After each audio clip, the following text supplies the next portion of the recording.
operatives of George Samueli. It is now 9:07 p.m.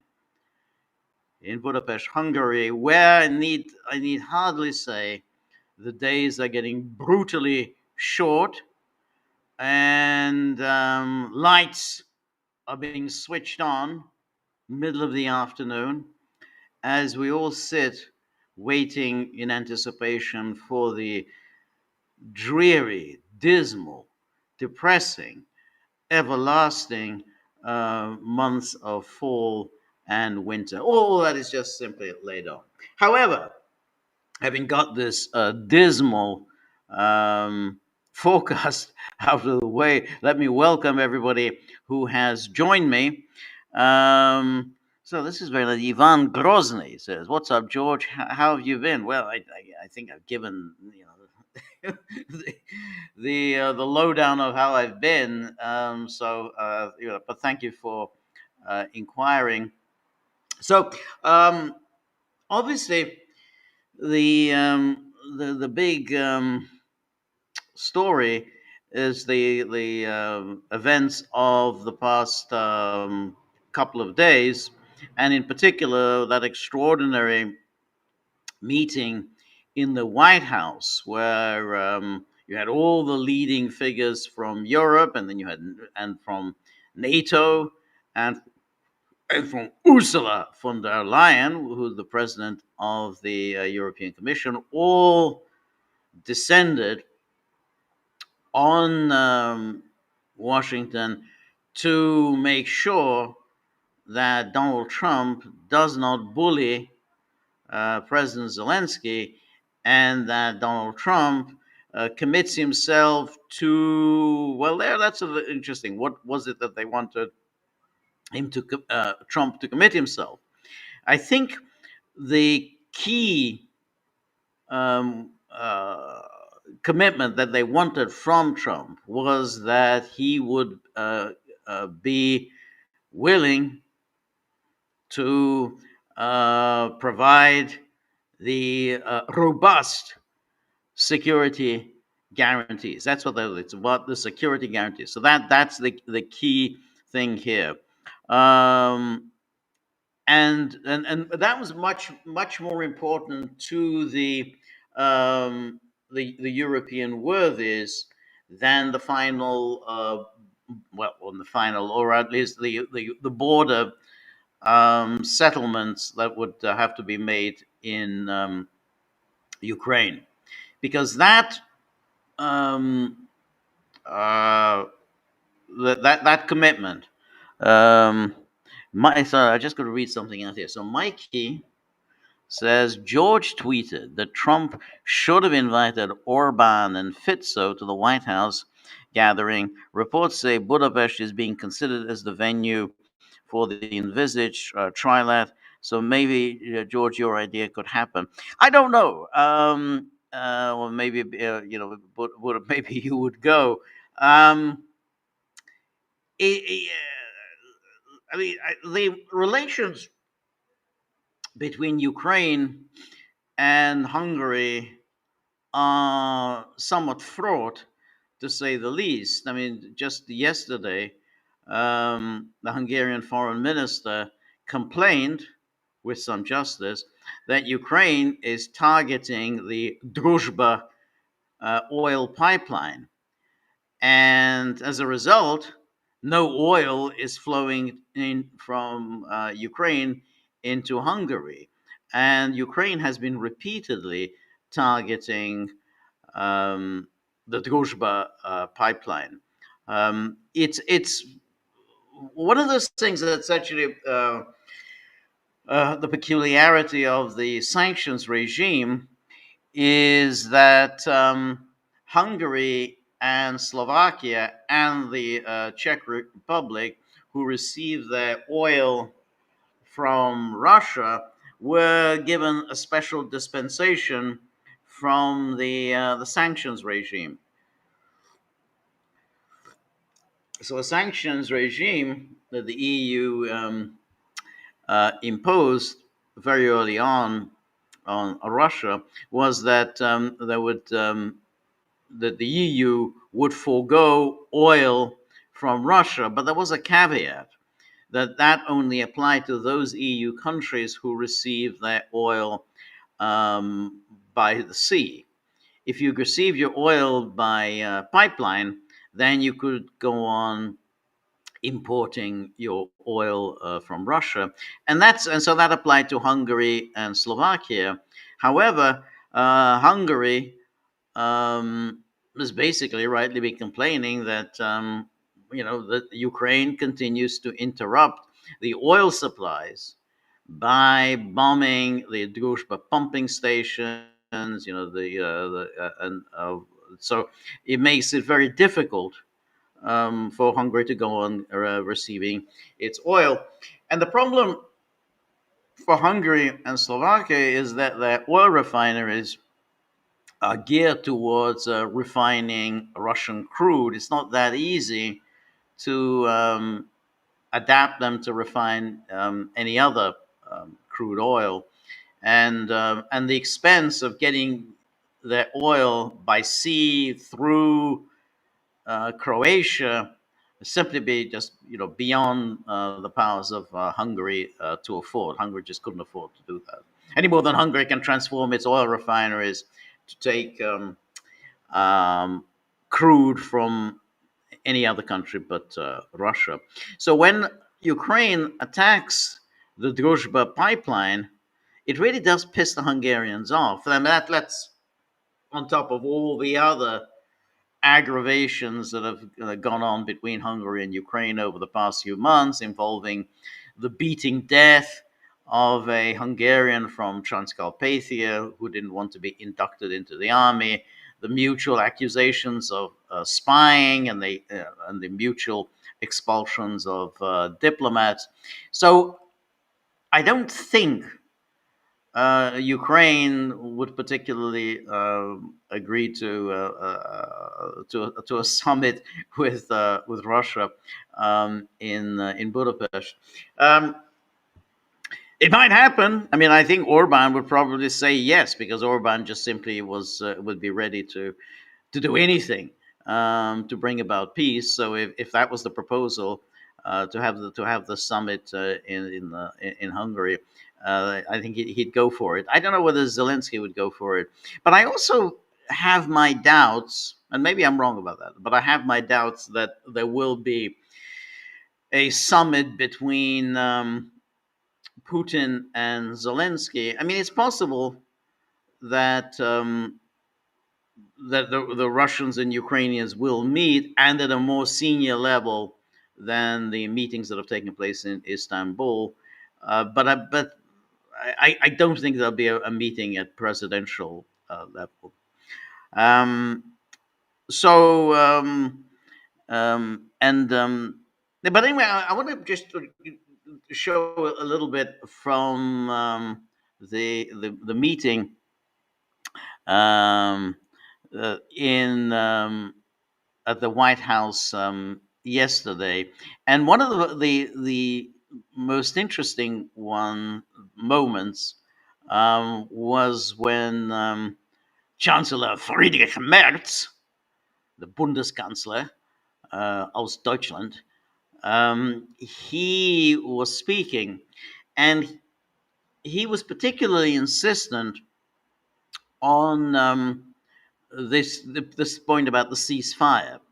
He was absolutely, this is the point, these EU words have been going on and on and on about this, that has to be a ceasefire before any kind of negotiation can take place. And that was initially Trump's view, but Trump obviously, rightly has abandoned that position.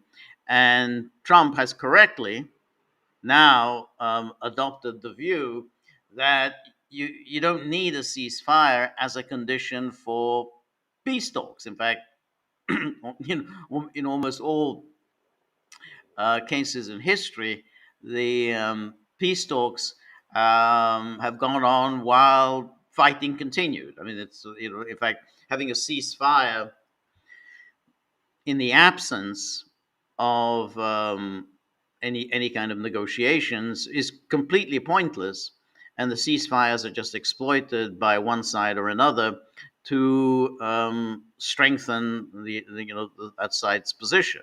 This, of course, is what happened in the war in Bosnia and Herzegovina, where, as always, the NATO side pushed for a ceasefire.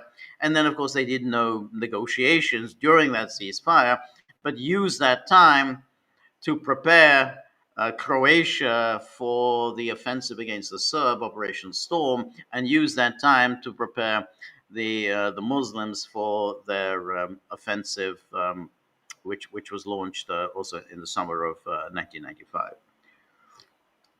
Anyway, let's take a look first of all at when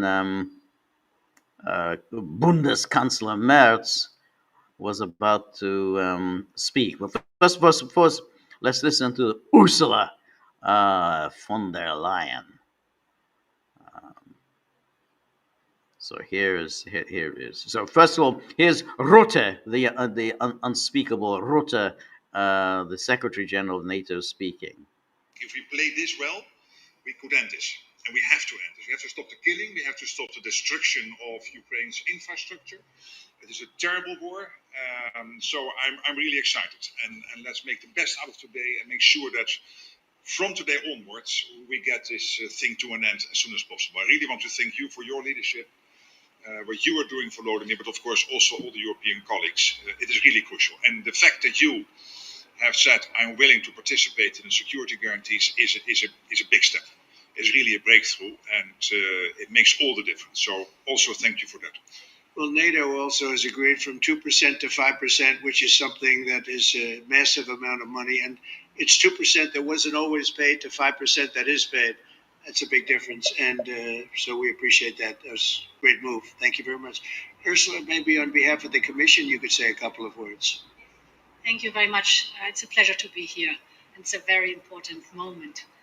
Indeed, we are here, Europeans, as friends and allies. We had a fantastic NATO summit, together as the two largest and biggest economies in the world. We had the largest trade deal ever agreed. And now we are here to work together with you on a just and lasting peace for Ukraine. Stop the killing. This is really our common interest, stop the killing. And indeed, it's very good to hear that we're working on the security guarantees, Article 5 lies security guarantees, so important. But I want to thank you also that you mentioned the thousands of Ukrainian children that have been abducted. And as a mother and grandmother, every single child has to go back to its family. So notice what Ursula von der Leyen is doing here. First of all, she knows how to play Trump. She knows that the best way to play Trump is to play on his emotions, particularly children. Bring up children. Oh, children. And you remember you did that when he was going on about the bombing the Syrians. I said, oh, the babies. It was. He needed to bomb because of the babies and because his daughter Ivanka had presented him with supposed pictures of Syrian babies and said, "Oh, I got to do it about the babies." So she plays on that, and she also plays on Trump's wife's Melania as having written this letter to Putin, which somehow went on and on about children in a particularly pointless way. That somehow children are hurt in war, which I guess they are, as are, of course, are everyone else hurt by war. But one hardly needs repeating that she doesn't write similar letters to Netanyahu about all the children that are lost in Gaza. Why suddenly? But she's terribly upset about the children in Ukraine. So here's Ursula playing on this obvious kind of emotionalism. And hey, the children, and of course your wife wrote this letter about the children in Ukraine. Harvardian says, do they think we are retards? Yeah. NATO is a conditional for war against Russia, but that they pretend they are for peace. Well, that's it. That's the key, that they pretend that they're for peace. Oh, we're defensive. We're defensive. Oh, and Marty, always very good to see you. And Marty has has given us a picture. Let me take a look at this. Marty's pictures are always hilarious. That's it's so they're all sitting on the sofa as they were during Zelensky's first meeting. So exactly the same position. So we have Vance closest to Trump and Zelensky. In the middle, Marco Rubio, and the guy pulling those faces is is Steve Witkoff. Um, so that was during the earlier part of the day when Trump entertained Zelensky. So then they had all these Europeans, and Trump goes around like he likes to do that. He likes to go around the table and gets everybody to have their little say. So let's go on before we get to Bundeskanzler Merz. Also, look at which is always very important to watch Georgia Maloney's face. It's always very entertaining. She goes through a gamut of expressions. She never hesitates to show that she's bored or that she's annoyed. Anyway, let's take a look at that.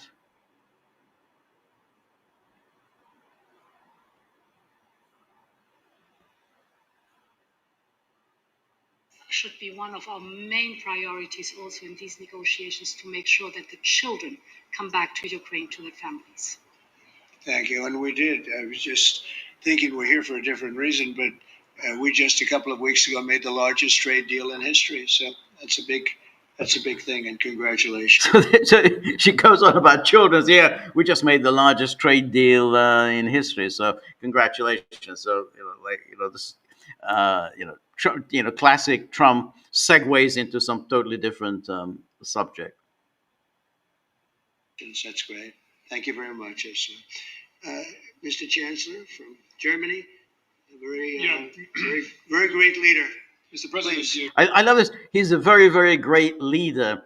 How does Merz get to be a very, very great leader? He's only been there in office for just a little more than 100 days. He has record unpopularity.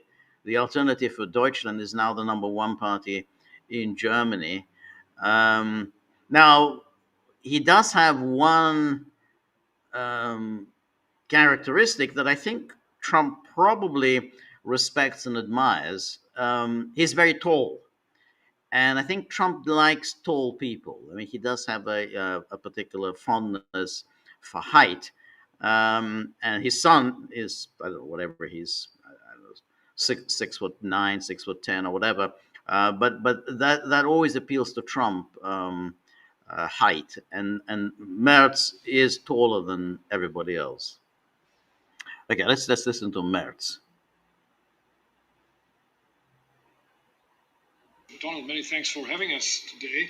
I think this is extremely helpful that we are meeting. So look, just watch,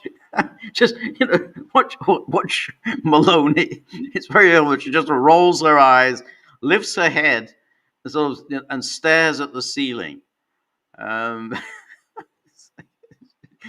It's like, doesn't even everyone else is very good at feigning interest.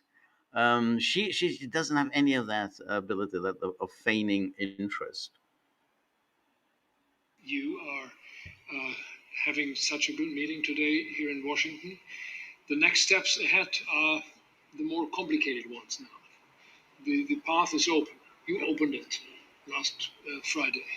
But now the way is open for complicated negotiations. And to be honest, we all would like to see a ceasefire, the latest from the next meeting on. I can't imagine that the next meeting would take place without a ceasefire. So let's work on that and let's try to put pressure on Russia, because the credibility of these efforts we are undertaking today, are depending on at least a ceasefire from the beginning of the serious negotiations from next step on. So I would like to emphasize this aspect and would like to see a ceasefire from the next meeting, which should be a trilateral meeting wherever it takes place. Well, we're going to let the president go over and talk to the president, and we'll see how that works out, and if we can do that. I will say, and again, I say it, in the 6 wars that I've settled, I haven't had a ceasefire. We just got into negotiations, and one of the wars was, as you know, in the Congo was 31 years long. Another one that we settled last week with 2 great countries was 35 years going on, and we had no ceasefire. So if we can do the ceasefire, great. And if we don't do a ceasefire, because many other points were given to us, many points were given to us, great points. Please. All right, so you can see here what he's done. He's made the entirely correct point that it's never been the case that a ceasefire is a condition for securing an agreement, and it's obvious. One doesn't have to go. I mean, he listed his wars that he settled, but we could go through all the wars, and there was no ceasefire, and I don't know whether he figured it out or he hasn't figured it out, but he knows that this whole talk about ceasefire is basically a duplicitous ploy on the part of NATO to give Ukraine breathing space. So you get the ceasefire, and then you pour your weapons in, replace everything that's been destroyed. Ukraine army gets to relax. It enjoys new training from NATO. Infrastructure that's been destroyed is rebuilt, and basically we're going to be down the road of war within 2, 3, 4, 5, 10 years. I mean, that's obviously that's the plan, and then that's what is really going on here, which is this is Minsk III. In other words, we'll freeze the conflict, claim that it's just a ceasefire, and then we prepare for resuming the war. So they're asking Russia, which is slowly grinding its way to a kind of a decisive advantage in Ukraine, to give that up, and then and allow essentially Ukraine and NATO to recover. And so that's why they say, oh, it's a ceasefire, which sounds very nice, and people say, well, okay, well, that sounds good, that's ceasefire, but obviously the Russians aren't going to go for it. And then the next part is this is a ceasefire plus this robust security guarantee. Now, they all know, of course, that a security guarantee involving merely the coalition of the willing, involving just France, the UK. We don't know yet about Germany. Germany is a tricky case because there might be serious objections within Germany to deploying forces in any other country. So that would be difficult for Germany. Poland also has been very unenthusiastic about sending troops into Ukraine. It's the French who are the keenest, as are the British, but they're only keen if there's the American backstop. That's why they think that they've got Trump pinned down on this issue, that the United States will be involved in providing these security guarantees. That would be a major change of policy for the United States and a major commitment on the part of Trump. So let's take a look at what happened today when Trump, as his wont, called in early in the morning. You know, he really doesn't get very much sleep. He called in early in the morning to Fox and Friends show. So let's take a look here.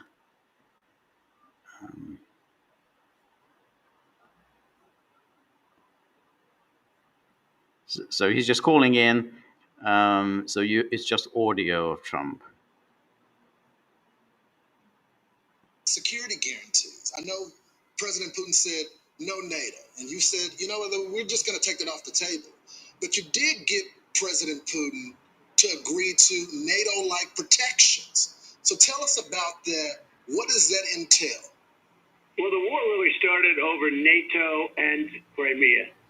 And they wanted Crimea back. That was given, not a shot fired by President Obama in perhaps the worst real estate deal I've ever seen. There's been a couple of them. I would say the Gaza Strip was a pretty bad one, too. Given by Israel so they'd have peace. So they gave away a big percentage of their oceanfront property in order to have peace. How did that work out? Not so good. And Crimea is the apple of Ukraine. I mean, it's so beautiful. And Obama gave it away. Nobody ever mentions that. If I ever did that, the fake news would be, they would be writing about me day and night for years. He gave it away. He demanded that they let it go, and Russia came in and took it. Now, right away, one has to say this is bizarre. I don't know where Trump has suddenly come up with this, because he had known better, back during the 2016 campaign. He had actually talked about Crimea and said, well, the majority of the people in Crimea wanted to be a part of Russia. And so now suddenly he's talking about, it's the apple of Ukraine's eye. He fails to mention something that he knew then, that Crimea had been part of Russia. It had been part of Russia for centuries. And it was just a peculiarity of history that Nikita Khrushchev, who had connections to Ukraine, he'd been he had family in Ukraine. He was born in Ukraine, but he was a Russian, not a Ukrainian, but he lived for many years in Ukraine. He was party secretary in Ukraine, and he formed some kind of an attachment to Ukraine. So he gifted Crimea to Ukraine in 1954. There was never really any legal basis for it whatsoever, and certainly no one in Crimea was ever asked whether they wanted to be transferred from the jurisdiction of Russia to the jurisdiction of Ukraine. So Crimea retained its status as a kind of an autonomous republic, but it's just that it was now administratively under the jurisdiction of the Ukrainian Soviet Socialist Republic, where it was still an autonomous republic. It had been under the jurisdiction of the Russian Soviet Socialist Republic. So he's suddenly going on about how Obama gave Crimea away, which is just a peculiarity. I mean, for somebody who's an America firster and essentially presumably wants to address American issues and what's in America's interest, it should be fairly obvious to him that Crimea wasn't Obama's to give. So for him to say, well, Obama gave it as if somehow America runs the world and then just sort of hands out candy to favored children, it's absurd. Crimea wasn't Obama's to give. Obama didn't give anything to anyone. So it was the Russians took it. The Russians took it in response to the illegal coup that had taken place in Kiev earlier that year. So it was the overthrow of that of the legal, legitimate government of Ukraine that led to Crimea's not wanting to remain a part of this Ukraine dominated by these Russophobic nationalists, and which is also what happened in Donetsk. If you say, well, Obama gave it to Russia, then of course the question will arise: well, what would you have Obama do? What was Obama supposed to do? Obama was supposed to go to war against Russia.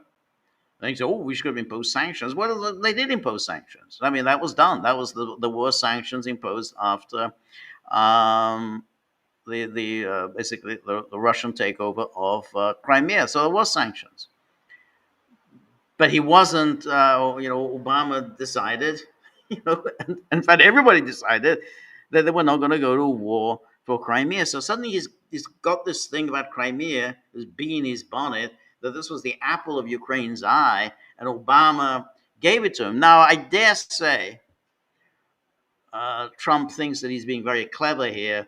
It's part of his whole shtick that, well, it's not my war.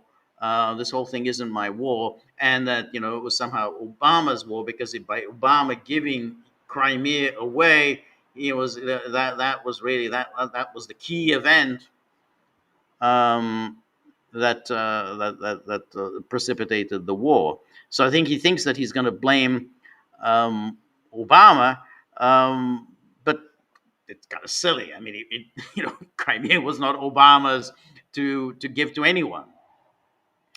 Anyway, he goes on.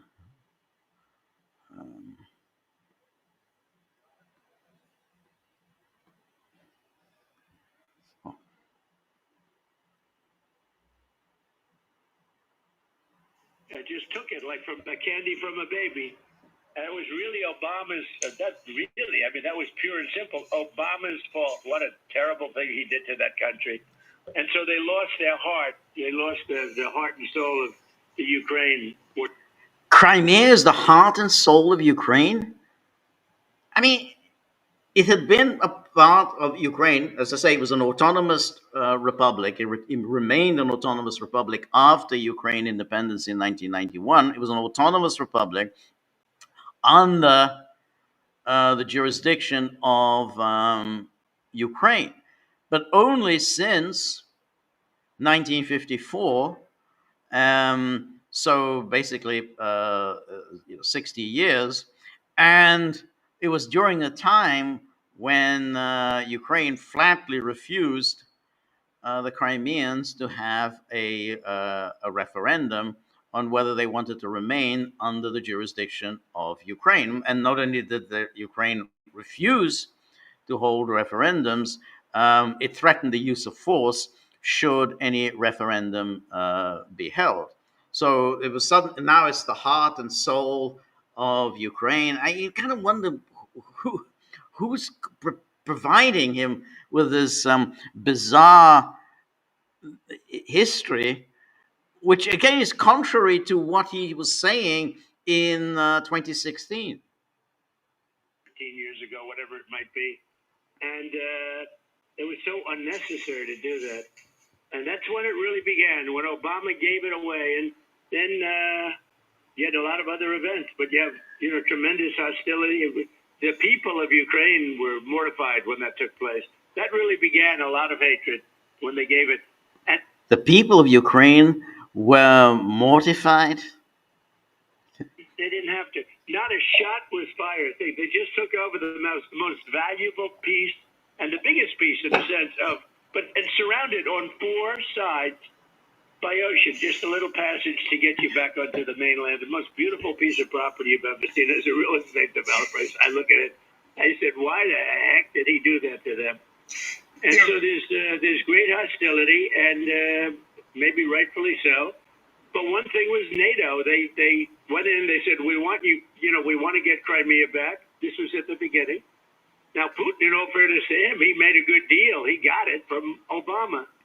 But they said we want it back, and that was not exactly well received because it was like 12 years before. That's where Russia has its submarine base. So, That's been there. God, let me just say, this is his rendering of history. So Obama gives Crimea to Russia, and then Ukraine wants Crimea back, and presumably decides to go to war, and then NATO wants NATO to go to war on Ukraine's behalf to get Crimea back, which is, again, this is a very, very peculiar reading of history. But this is, he continues like this. I mean, I don't know whether maybe this was Zelensky who told him this. This is when they were speaking. Zelensky, went on and on about Crimea and how and because he blamed this on Obama, then Trump thinks, oh, fantastic, I can score some political points because Obama gave away Crimea, the heart and soul of Ukraine. Long before Putin. They've been there for a long time. But long before Putin. And the other thing they said is we want to be a member of NATO. Well, both of those things are impossible. Because, again, long before Putin, it was a no-no by Russia or the Soviet Union or anything you want to call it. Sort of a similar thing as it gets larger, but very similar. But it was always a no-no. You could not. Russia said we don't want the so-called opponent or the enemy, let's use that term, we don't want them on our border. And they were right. They were okay. And yet they went in and they asked, with the United States, they said, put us into NATO. And everybody knew you just can't do that. They would never have agreed to it. This is before Putin. This is long before Putin. It was just a no-no. It was something that was never going to happen. So they asked for it, and they shouldn't have asked for it because it was very insulting thing. Now, they could have asked for many other things. But the other thing they wanted to do is getting Crimea back, and, that was given. They had built, they were expanding everything and spending a lot of money. All because Barack Hussein Obama gave it away in one of the dumbest real estate deals I've ever seen. But Mr. President, but you got the Article 5 protections, though, for Ukraine. So they're not going to be a part of NATO. But you still got them the same protection. So they're not going to be a part of NATO, but we've got the European nations, and they'll front load it, and they'll have some of them, France and Germany, a couple of them, UK. They want to have boots on the ground. Not in. I don't think it's going to be a problem, to be honest with you. I think Putin is tired of it. I think they're all tired of it. But you never know. We're going to find out about President Putin in the next couple of weeks. So here. So having first said, that the issue was that they wanted Crimea back, and then they wanted somehow to get into NATO. Well, that part is correct, but somehow that he kind of got the two things confused. That they wanted to be in NATO in order to get Crimea back, and so on. But then, of course, he's asked about this. Article 5 protections, and then he says, well, I don't think it's going to be a real problem there because Putin doesn't really want to continue with this war. This may be his kind of alibi somehow to say, well, look, we'll provide these sort of Article 5 protections, but it doesn't really matter because Russia doesn't want to continue with this war. So they'll put the boots on the ground will be provided by the Europeans. So that's all right. Let's go on for a little bit longer. I can tell you, and we're going to see where it all goes. It's possible that he doesn't want to make a deal. I always said, you interviewed me, Lawrence, and I think Charlie also. Lawrence, I hate to tell you, Charlie was about the first person in the world to endorse me. He endorsed me about a year before I ran. And that's why he called me this morning, sir, would you do an interview? And unlike Biden, I don't need permission from my staff, okay? And then only to be told that I'm not doing it. But Charlie endorsed me about a year before, I think, and he puts it up on his site. It's still not checked. It's still on his site. I endorsed President Trump before he even ran. So I always like a guy like that, I must tell you, Now, Well, Lawrence is going to be a superstar, but he was a little later to the game, Lawrence. Well, it's a lot more crowded these days than it was back then. It's pretty but Mr. crowded. President, what kind of assurances do you feel like you have that going forward and past this Trump administration, it won't be American boots on the ground defending that border? Well, you have my assurance. You're not president, and I'm just trying to stop people from being killed, Charlie. Look, they're losing from 5 to 7,000 people a week. Is that ridiculous? So that's his thing there. So there won't be American boots on the ground, but he's kind of suggesting that, well, we're going to provide some other form of help. Now, that in itself, that isn't going to get Russia to accept this notion of NATO, just because there aren't any American boots on the ground. But it's only because of the Americans that you're going to get NATO forces there. So even if there are no American soldiers actually stationed in Ukraine, it's still only Americans have the air power to do the logistics necessary to get the other NATO powers into Ukraine. Only the Americans can provide the intelligence that the NATO forces would need. Only the Americans can provide the essential air defenses that the NATO forces will need. So no one's going to be fooled by the fact that you don't have American troops on the ground. The only way you can have NATO troops on the ground is through the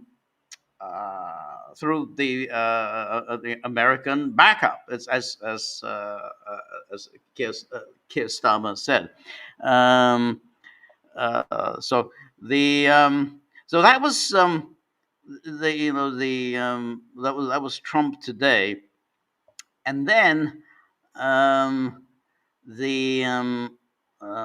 Keir Starmer sent out two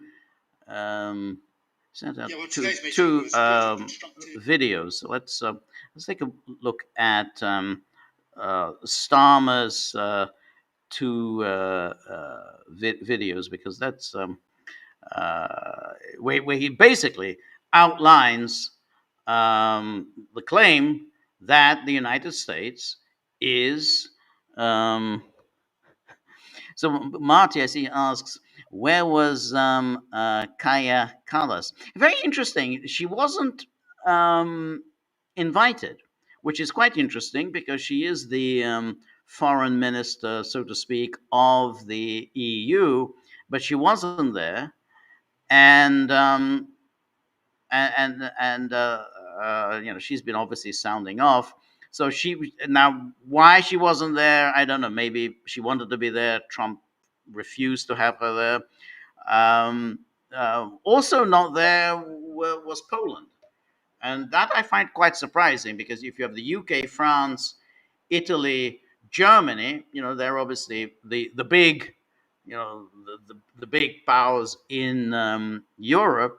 Poland kind of fancies itself as one of the big powers, and Poland is very much a member of the coalition of the willing. So Poland not being there was, I think, odd. Anyway, so here we have this is Keir Starmer. I mean, it's very hard to take Keir Starmer because of his peculiar way he has of speaking. It's just it's just very, very hard to take. Anyway, here he is. Yeah, well, today's meeting was good and constructive, and there was a real sense of unity between the European leaders that were there and President Trump and President Zelensky.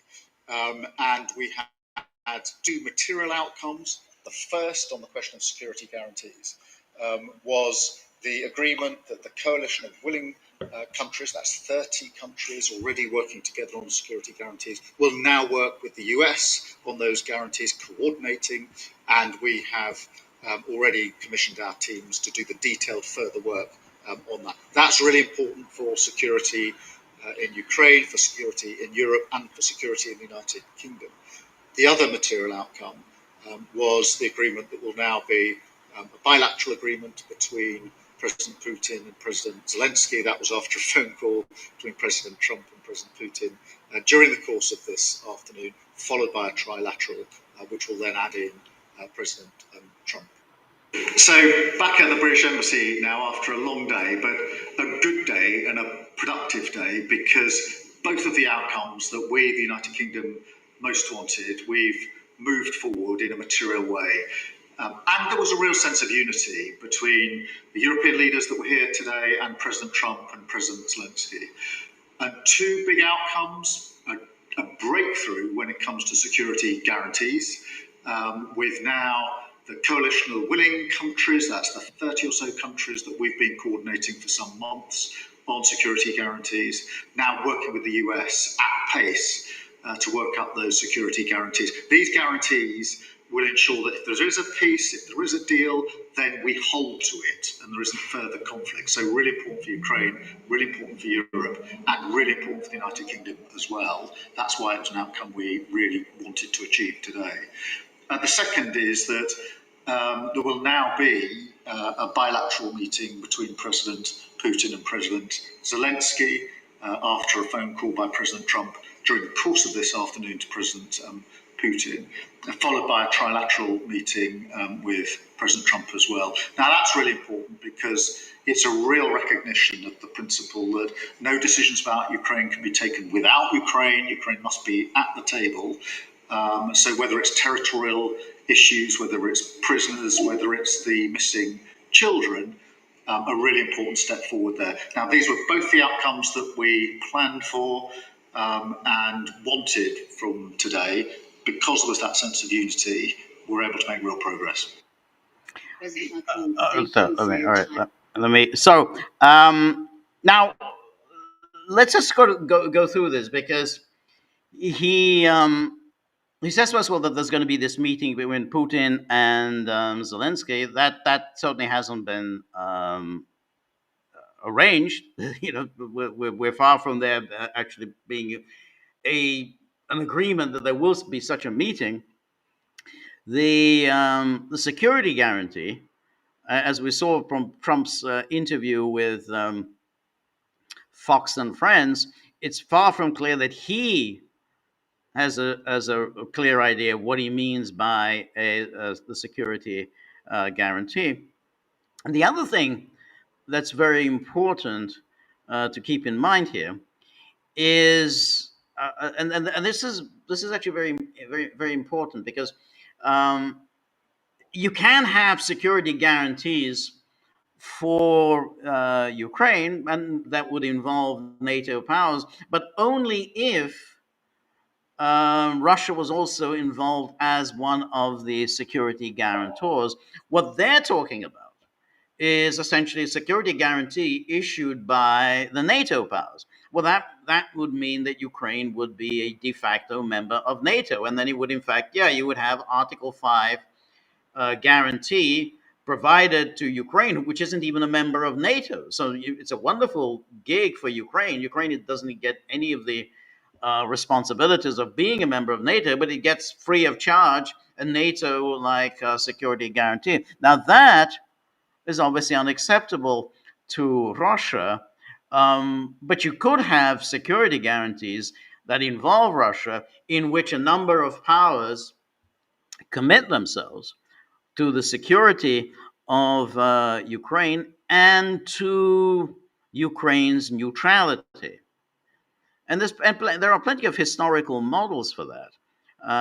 If you think of the Belgium in the 19th century, basically there were a number of states that guaranteed the neutrality of Belgium. Now, and then, of course, when Germany did violate that neutrality, that triggered Great Britain's entry into World War I. But up until then, there had been a neutrality, the status of neutrality guaranteed by a number of powers. Switzerland, it has a neutral status guaranteed by a number of powers. Austria famously signed the sort of the neutrality treaty in 1955, and that granted Austria neutrality, and guaranteed by a number of powers. Now, the same thing happened this time to Laos in after the 1954 Geneva conference that kind of partitioned Vietnam. But Laos was granted a status of neutrality guaranteed by a number of powers: United States, China, the Soviet Union.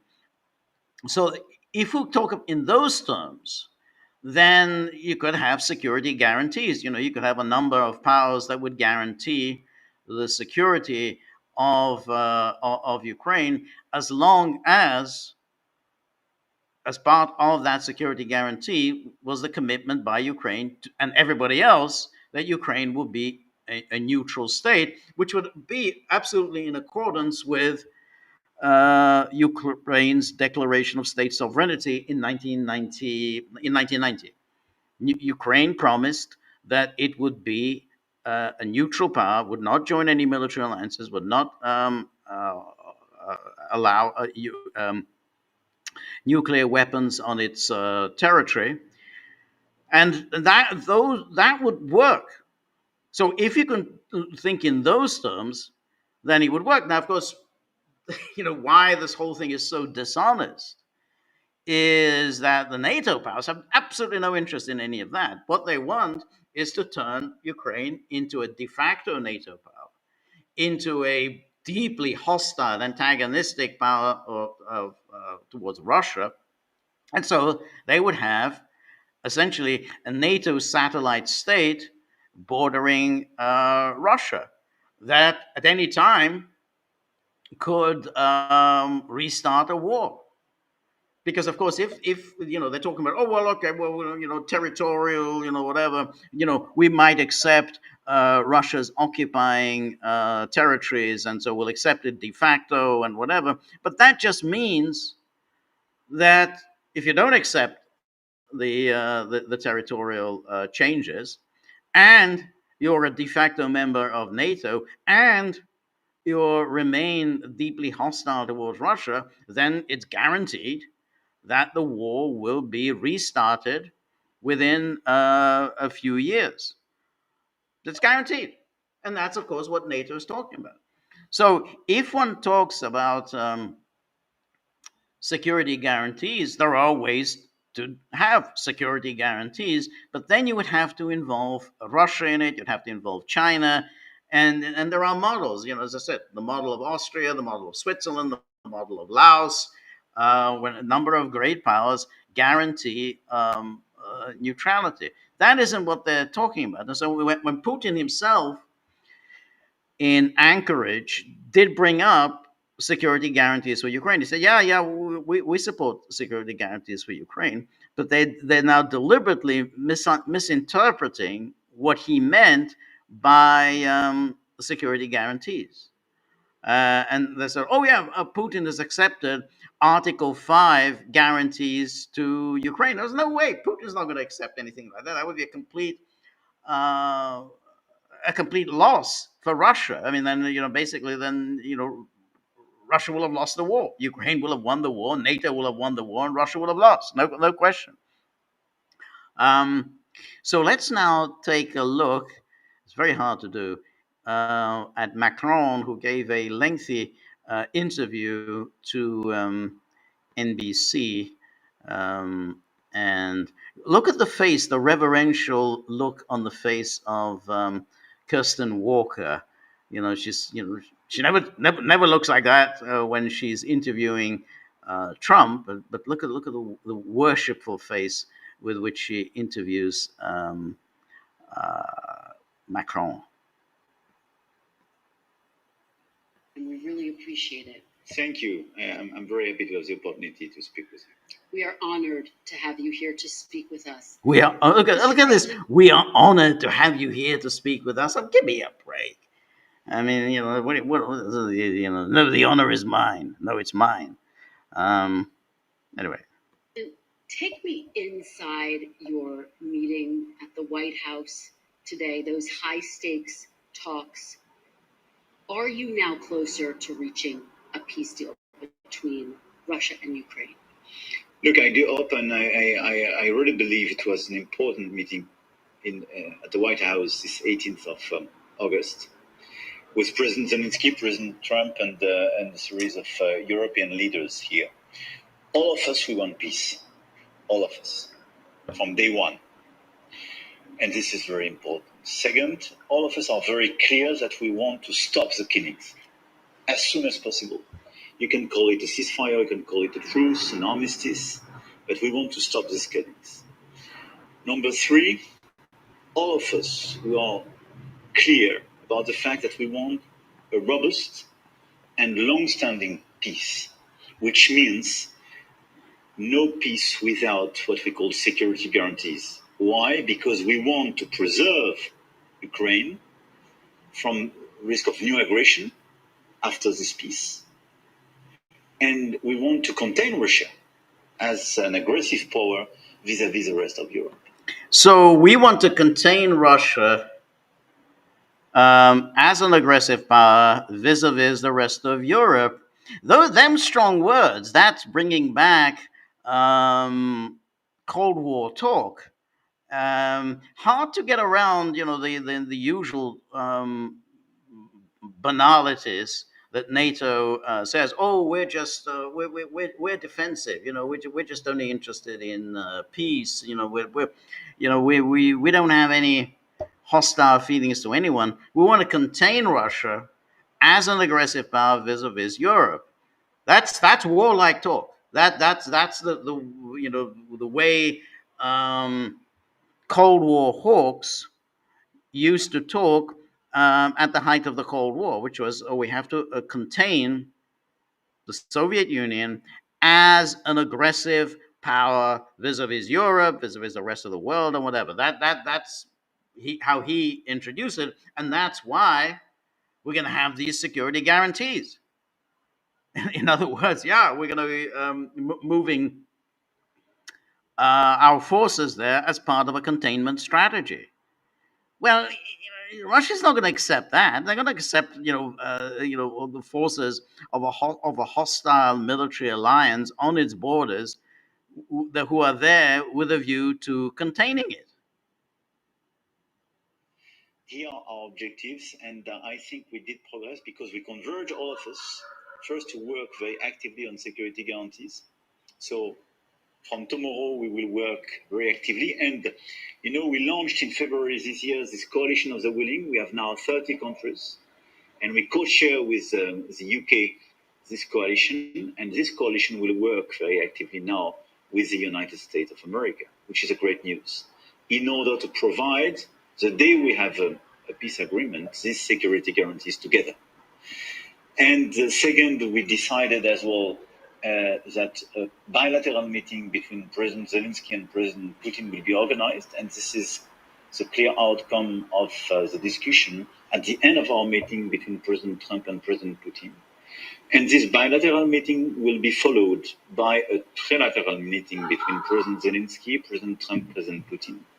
And I propose as well, as a follow-up, that we enlarge and have a multilateral meeting, because the Europeans, probably the Turks as well, and some others, have to be around the table, because we don't just speak about the security of Ukraine, but the security of the whole Europe. So on all these points, we had a clear convergence.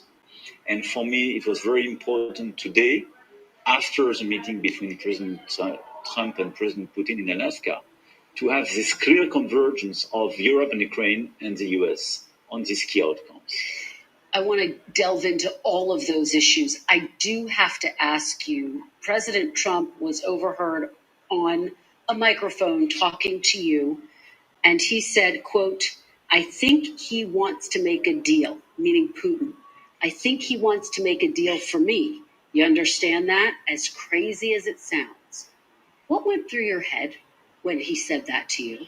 I think if, at the end of the day, if we have a deal which is compliant with this long-standing and robust peace, this is a great news.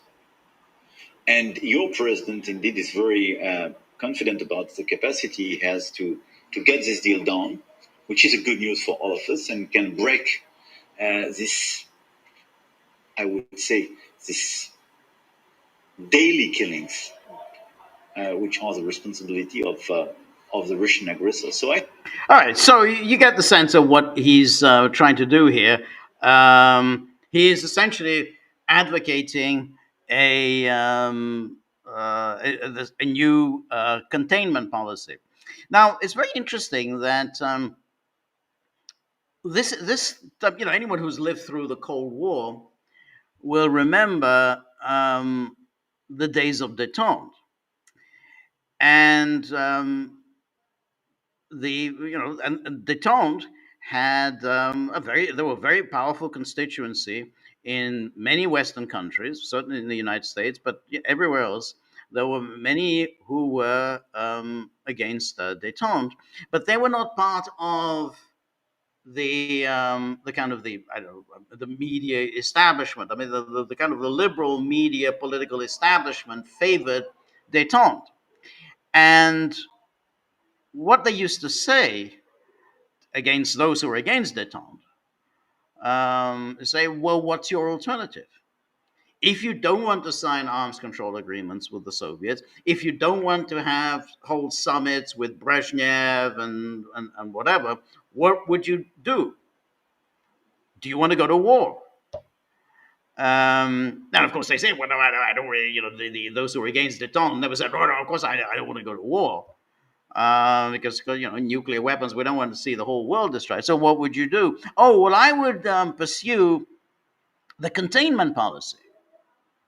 And then you say, well, what is the containment policy? Oh, the containment policy means that we just contain the Soviet Union everywhere in the world, and so once the Soviets are unable to expand, because apparently the Soviet regime could not exist without expansion.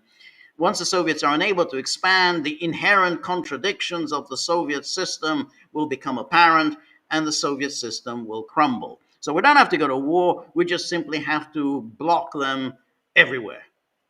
And that was the thesis. That was the containment thesis. That was the thesis of those who opposed détente. It was always very peculiar. I never really understood exactly the argument about why, if you contain the Soviets' expansion, the inherent contradictions of the system would make a system collapse. But the other problem with that was Vietnam, and what happened at Vietnam was precisely an exercise in containment. I mean, the United States got involved in Vietnam to stop the spread of communism, and so they said, well, if the communists win in Indochina, then this would be a huge victory for the Soviet Union, a huge victory for global communism, and a major setback for the anti-communist system, whose leader is the United States. So the American involvement in Vietnam was entirely the purest expression of the containment policy, and then it turned out to be a fiasco, because clearly it required a huge expenditure of resources on the part of the United States to wage what became a very unpopular war, just in order to stop the spread of communism. And so the thesis that we can just simply bring about the collapse of the Soviet system by containing communist expansionism was shown to be false. I mean, Vietnam was a debacle. And it was a debacle precisely for that reason, that a major involvement on the part of the United States, which in the United States could not withstand it, because fundamentally there weren't any real vital national interests of the United States in Vietnam to justify such a huge expenditure of resources. But the containment theory meant that, well, America had to be everywhere because communism had to be stopped everywhere.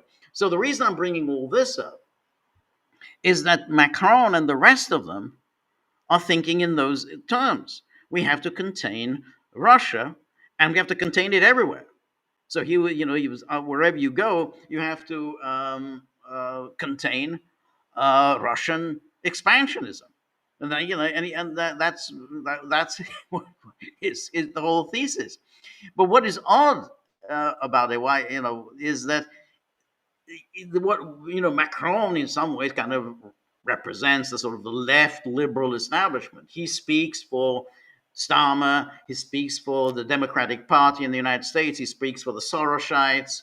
So that whole the thesis, which used to be on the right, of that if we pursue containment, we will bring about the downfall of the Soviet system. That thesis has kind of completely migrated to the kind of these left liberals, and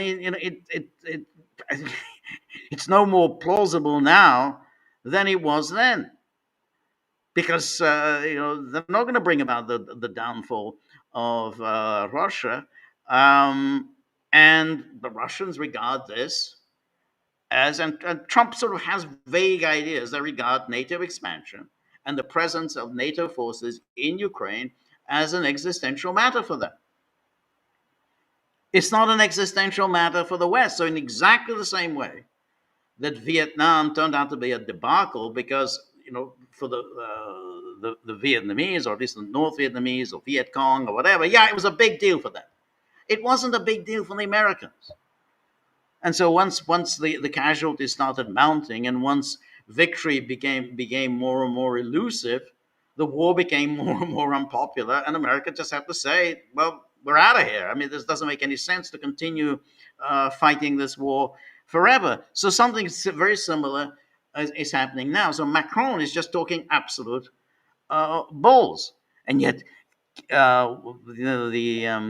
Kirsten Walker looking at him reverentially as if he's saying something really profound. Anyway, let's take a look at just at least some of the messages that were sent out. Yeah, here we are. So this was Trump. When he sent out this truth after the summit, and he said, "I had a very good meeting with distinguished guests, President Zelensky, blah blah," listed everybody, and during the meeting, we discussed security guarantees for Ukraine, which guarantees would be provided by various European countries, with a coordination with the United States of America. Everyone is very happy about the possibility of peace for Russia, Ukraine. And then at the conclusion of the meetings, I called President Putin and began the arrangements for a meeting at a location to be determined between President Putin and President Zelensky. After that meeting takes place, we will have a trilat, which would be the two presidents plus myself. Again, this was a very good early step for a war that has been going on for almost 4 years. Vice President J.D. Vance, Marco Rubio, blah, blah, are coordinating with Russia and Ukraine. And then the thank you for your attention to this matter. So it's interesting that if you listen to that interview with Fox and Friends, didn't seem that convinced that this meeting between Putin and Zelensky will take place. Macron and Starmer, they were absolutely convinced that it was going to take place. And then Bundeskanzler Friedrich Merz, he sent out this tweet: "Good meeting with President Trump, President Zelensky, and our European partners today. The next steps will be more complicated. We must put pressure on Russia," and there it is. He slips in, "There must be a ceasefire before further talks." And then the TASS, this was after the conversation between Trump and Putin. So the Trump called Putin after the meeting was over, and this was so Ushakov says that. Frank and constructive, a Russian leader reiterate the importance of Trump's personal efforts, blah, blah. And then the parties also discussed their recent meeting in Alaska. Our president warmly thanked his American counterpart for his hospitality and good organization of the Alaska summit, and so on. Putin and Trump spoke in favor of continuing direct talks between the delegations of Russia and Ukraine.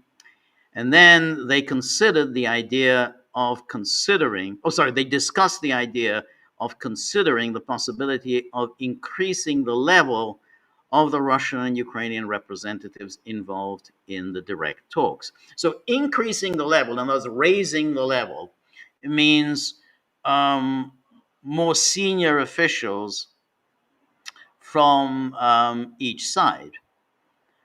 Now, that doesn't mean that the presidents themselves will meet, but it's possible that there'll be more senior ministers involved in the meetings. But that's really the point, because I have my serious doubts that Putin is going to elevate Zelensky to the same level as he is by doing a one-on-one meeting. And any meeting involving Putin and Zelensky will be in no time at all a media circus. It'll be an absolute clown show. There would be no serious negotiations. Zelensky would go in, with his media entourage in tow, and he would be, sounding off about everything. And of course, alongside Zelensky will be his European minders. So Macron will be there, Ursula will be there, Starmer will be there, Merz will be there. So it's going to be an absolute circus. So it would be absolutely ridiculous for the Russians to agree to any such meeting. I mean, I think they could meet, but they're not going to meet until there's some kind of an agreement to sign. So that's but I mean, I guess if Trump himself showed up, but even then, I have my doubts, that Putin would agree to a threesome with with Trump and Zelensky. And so again, this is the from the Kremlin, and raising the level of the representatives, and so on. And now Lavrov. Oh no, this was Zaharova speaking about the issue of whether Russia would accept a kind of the peacekeepers or the security guarantees from the NATO powers. But what is very interesting is that the Russians are absolutely lambasting the Europeans. They never say anything negative about Trump. So they're just simply talking about, this is just particularly the British. So they'll talk about the British, they'll talk about the French, they'll talk about the Germans, but they never say anything negative about Trump. And so here she is, against the backdrop of genuine desire demonstrated by the leadership of Russia and the United States in Anchorage. So they're demonstrated by Russia and the United States for a comprehensive, fair, and sustainable settlement of the conflict around Ukraine, including, among other things, the eradication of its root causes. Statements continue to pour out of London that not only dissonate with the efforts of Moscow. I don't know what dissonate means. And Washington, but they are also clearly aimed at undermining them. And then it goes on. The role of the British in fueling of the conflict in Ukraine is well known. And before the start of the SVO, the Special Military Operation, London did not hide the fact that it views this country exclusively as a geopolitical instrument aimed against Russia. For a number of years, Great Britain has been trying to demonstrate the leadership of supporting a Ukrainian puppet regime and mobilizing foreign aid to the armed forces of Ukraine. By encouraging their proteges in Kiev, the British are firmly holding them onto a Euro-Atlantic and anti-Russian course, which is deadly for the people of Ukraine. London is obsessed with the desire to constantly raise the stakes in the conflict and is pushing NATO partners to a dangerous brink beyond which a new global conflict is not far away. And then we reaffirm our repeatedly voiced position on our categorical rejection of any scenarios that envisage the appearance in Ukraine of a military contingent with the participation of NATO countries. So that's the key. Any rejection of any scenarios that envisage the appearance in Ukraine of a military contingent with the participation of NATO countries, which is fraught with an uncontrolled escalation of the conflict with unpredictable consequences. Statements on this matter by individual European countries, including Great Britain, essentially record their openly provocative and predatory aspirations in the Ukrainian direction. Right. So then we have Lavrov, who gave an interview today, and which was quite interesting. Notice again the warmth whereby he expresses his feelings towards the Trump administration. It says, it was very clear that the head of the United States and his team, first of all, sincerely wanted to achieve a result that would be long-term, sustainable, and reliable, unlike the Europeans, who at the time was saying on every corner that they would only accept a ceasefire, and after they would continue to supply weapons to Ukraine. And then, secondly, a clear understanding by both President Trump and his team that this conflict has its causes, and that the talk by some presidents and prime ministers from Europe about Russia attacking Ukraine without provocation is all childish babble. I cannot find another word. So he's now, you see what he's saying? He's saying there's a clear understanding by President Trump and his team that the root causes of this war, and that that Russia did not attack Ukraine without provocation. The main thing is that they continue to talk like this to this day, as their meeting with President Trump in Washington, where Zelensky was summoned, showed they continue to demand an immediate ceasefire. They do, but particularly Merz, the others kind of toned it down a little bit once they realized that Trump wasn't interested in an immediate ceasefire. At least some of them, such as Merz, continue to insist that it's necessary to put pressure on Russia with sanctions, and then so on. And now he goes on. All right, he goes on there, you know the usual things that he says, and then here he says that of course Joe Biden and his administration were among the leaders in ignoring and distorting all the facts that underlie the Ukrainian crisis. It's significant that these European delegates who accompanied Zelensky as a support group in Washington spoke about the need to do something to move, clearly responding to the fact that Donald Trump and his team began to approach the settlement of the Ukraine crisis much more deeply, realizing it's necessary to eliminate the root causes, and then so on. But what also interesting is here he says about sanctions. I think because he was asked, well, what about, don't you want the sanctions lifted? And he said, nah. Not only many experts, but also politicians and officials have repeatedly said that lifting sanctions could play a negative role, because this could again instill in some areas of our economy the illusion that we will now overcome all problems by returning to the schemes that were developed and implemented in the 1990s and early 2000s.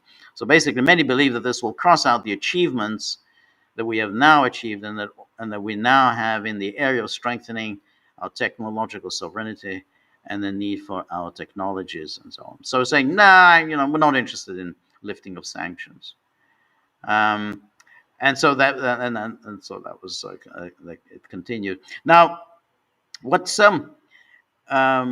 striking in all of this is is the distinction that they're drawing between Trump and the Europeans, and they're making clear they're not going to accept a NATO presence. Just the idea that they're going to just go along and say, okay, well, we'll have this as your security guarantees. They are prepared to talk about security guarantees, but then Russia would have to be involved in offering the security guarantees as they were in Istanbul. Remember, Istanbul had a very strong component of security guarantees, because what was said there is that all powers, all the guarantors, must be in agreement that whatever the agreement, that the treaty has been violated before they will use force. Because if you don't have that, if you don't have the consensus of the guarantor powers, then essentially a security guarantee becomes a blank check for Ukraine's backers to provoke a war with Russia.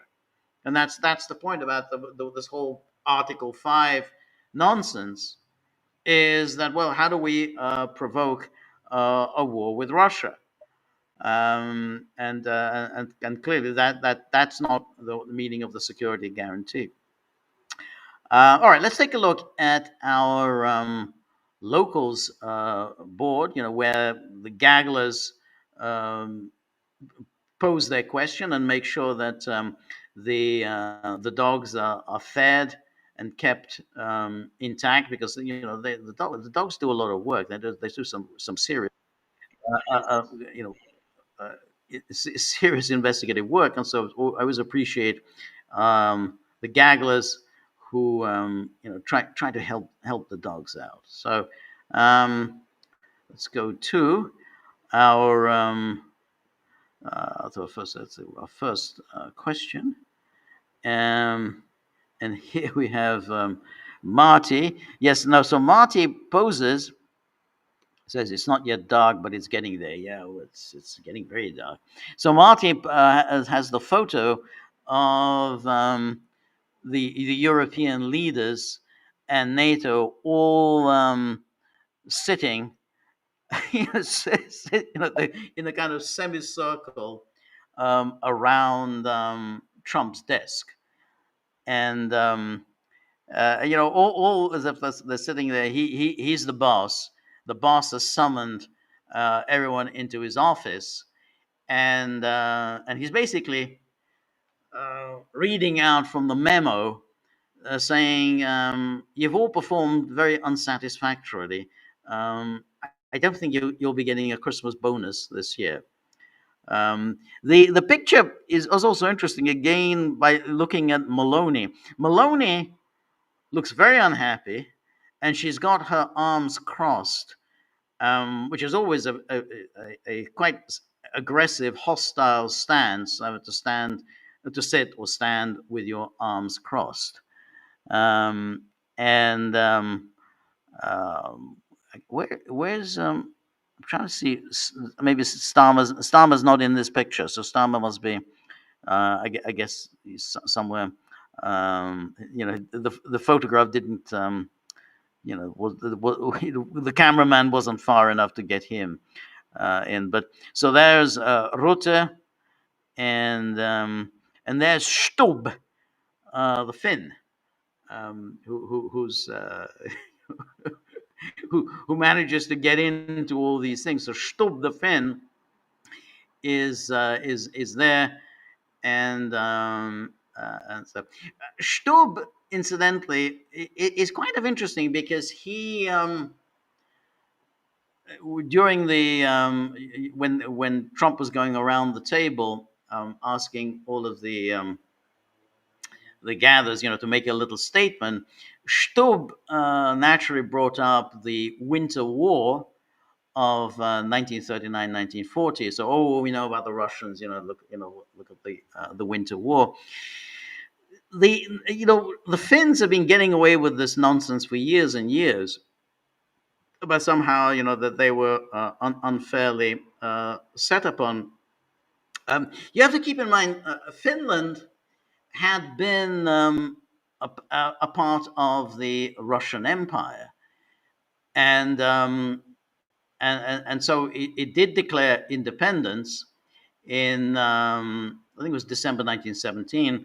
Lenin recognized Finnish independence, but the borders of this independent state were essentially articulated or defined at the Treaty of at Brest-Litovsk during the negotiations between the Bolsheviks and the Germans.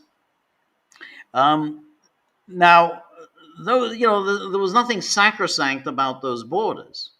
That was just more or less. I mean, those were the administrative boundaries. Suddenly becomes international frontiers because Finland declares independence. And of course, the Germans were very keen on giving Finland as much as possible in 1918. So, but the problem was always that the Paris Peace Conference rendered the Treaty of Brest-Litovsk null and void. It annulled Brest-Litovsk because Germany had lost the war, and so anything that was agreed upon at Brest-Litovsk had no validity. Now, in 1939, Stalin, sensing the threat of from Germany,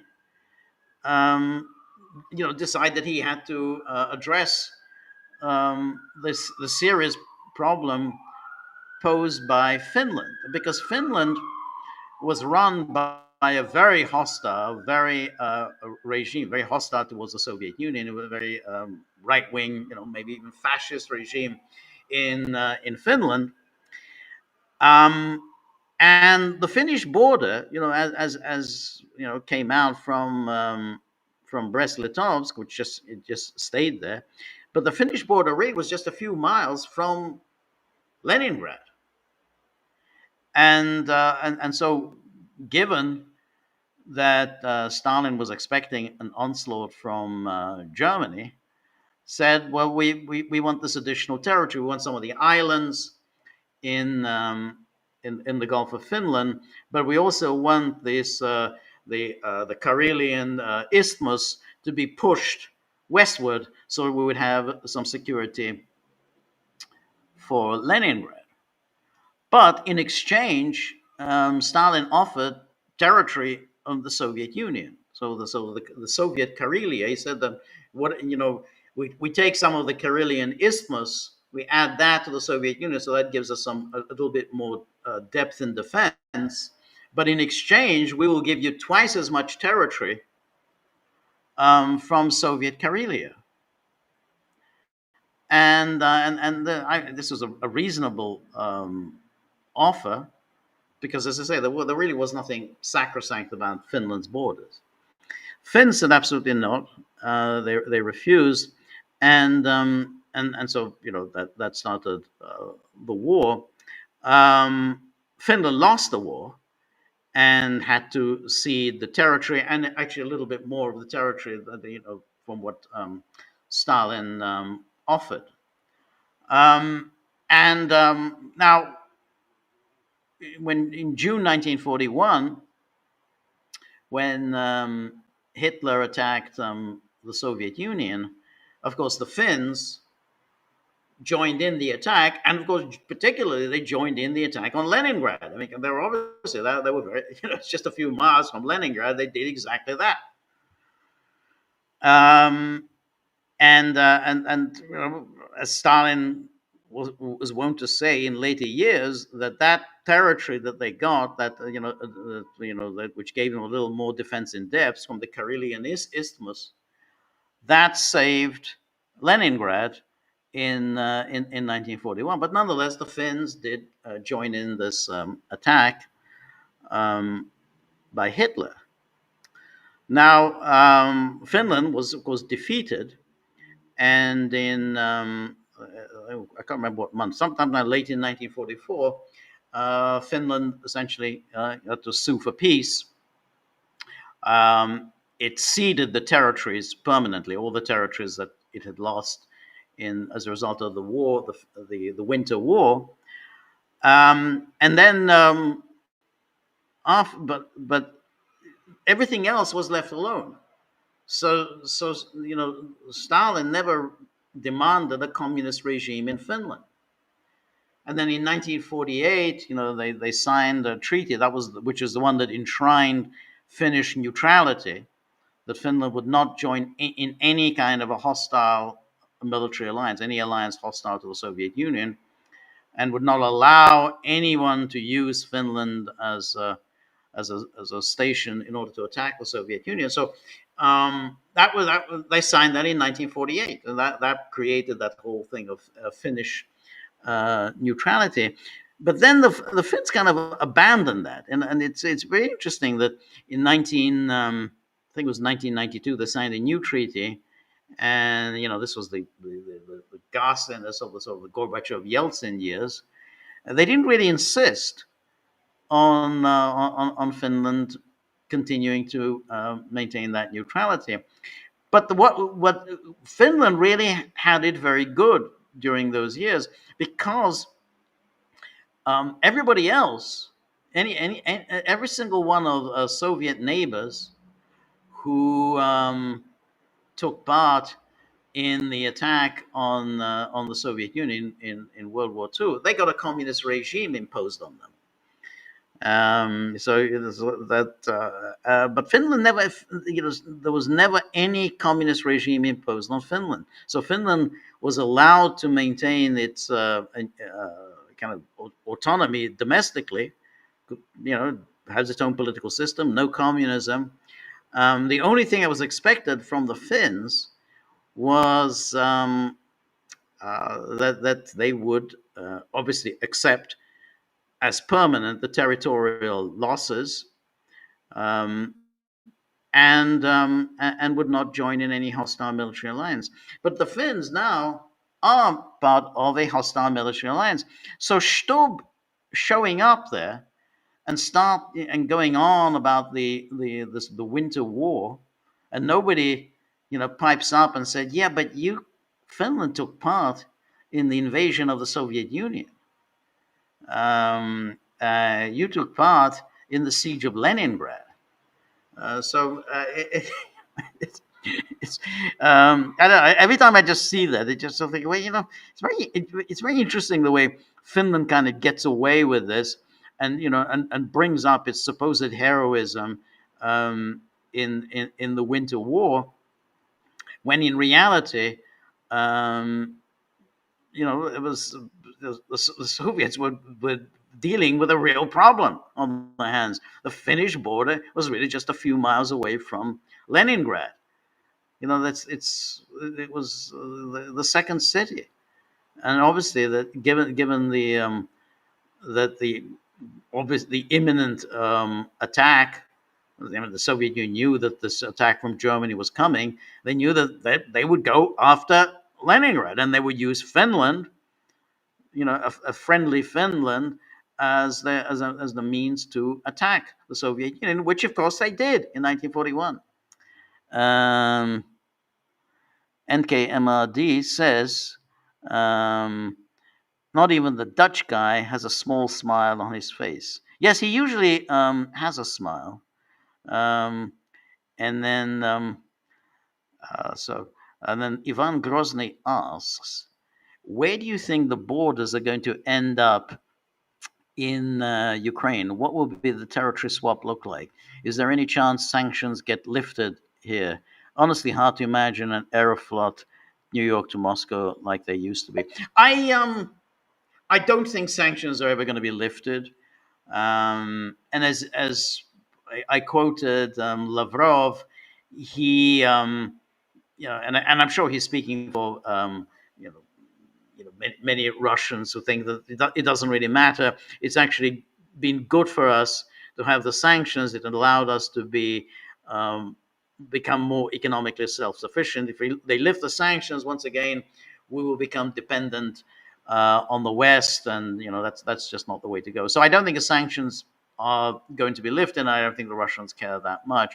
Um, the borders is very interesting. If there's no agreement, as these agreements are being presented, which is this whole thing about security guarantees with an American backstop, which is the way it's being presented today, and Trump is kind of hemming and hawing and not really giving a clear idea of what will be America's involvement, because the only way they those NATO powers, Britain and France and whoever else, will send their forces in to Ukraine is if they get the American backstop, if they get the Americans behind them. Otherwise, they're just in the line of fire, and there's no way that they by themselves can possibly fight the Russians. So they need the Americans. Which way Trump's going to go? I mean, that's that's anybody's guess. So in other words, what I'm saying is that the way it's being presented now, the Russians are not going to accept this. That just they'll just continue fighting. I assume if they continue fighting, then Trump will facilitate the sale or whatever of more arms to Ukraine. Congress will appropriate for Ukraine, however they're going to call it, assistance, financial assistance, welfare assistance, or whatever that they'll appropriate, and that means the war will continue. The thing is that the outcome will remain the same. The Ukraine cannot win this war. I mean, they can, they can slow Russia down. I mean, and that they've done that now 3.5 years. They can slow Russian progress down, but they cannot defeat Russia. There's just no evidence that there's any kind of collapse in morale in Russia. Anything that suggests that Russia doesn't want to continue with this war. So the only way the outcome of the fighting could change is if the NATO, and that means the United States, and only the United States, get directly involved in the fighting. I don't think that's going to happen. I mean, it's possible. You never know. War is very uncertain, and there could be a false flag attack, or there could be some horrible event. I don't know, hundreds of children get burned to death, or whatever. I mean, you can think of all kinds of events that cause massive hysteria in the United States, and they say that's it, we can't take this anymore. It could happen, but short of that, the outcome would be the same. So I would think if it continues, then Russia will sort of grind its way towards securing all the oblasts. If for some reason they decide to call it a day, I mean, then it's possible. In other words, if Trump prevails, at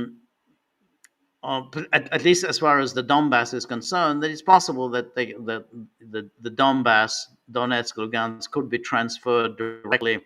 The whole of the administrative region of Donetsk and Lugansk could be transferred directly to the Russians, and there'll be a ceasefire called in Kherson and Zaporozhye. So that would be Kherson and Zaporozhye, not the entirety, would be incorporated within the Russian Federation, but Donetsk and Lugansk, the entirety, would be incorporated.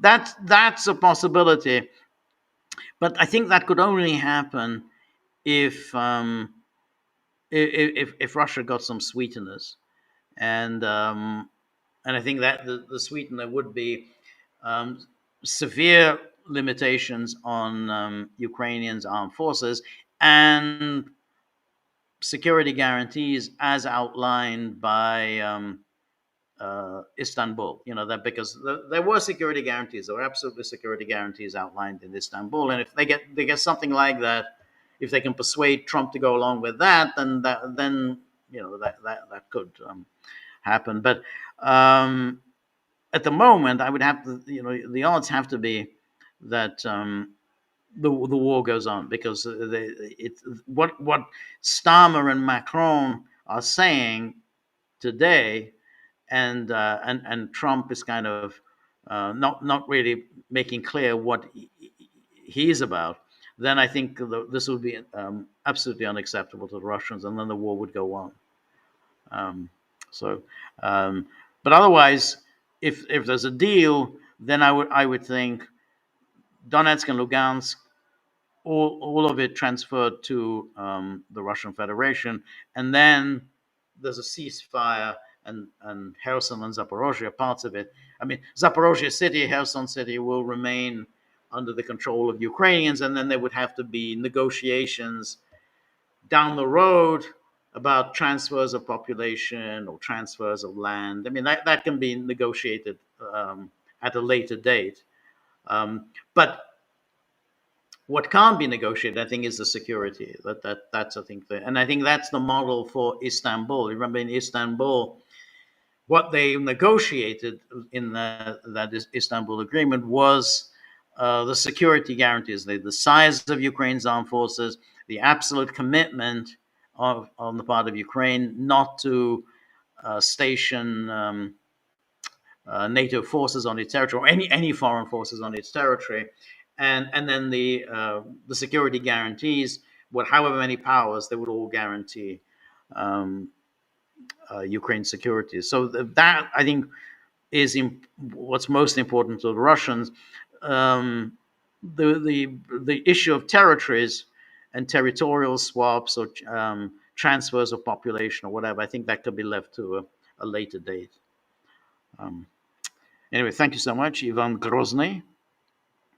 And then Robert says, bringing up children seems to be the pretext Graham wants to use to brand Russia as a terrorist state. Yeah, they're kind of doing that at the moment, which is to label Russia as a terrorist sponsor state. You know, I mean, there's a number of states that enjoy that that privilege. I think Cuba, I think North Korea, I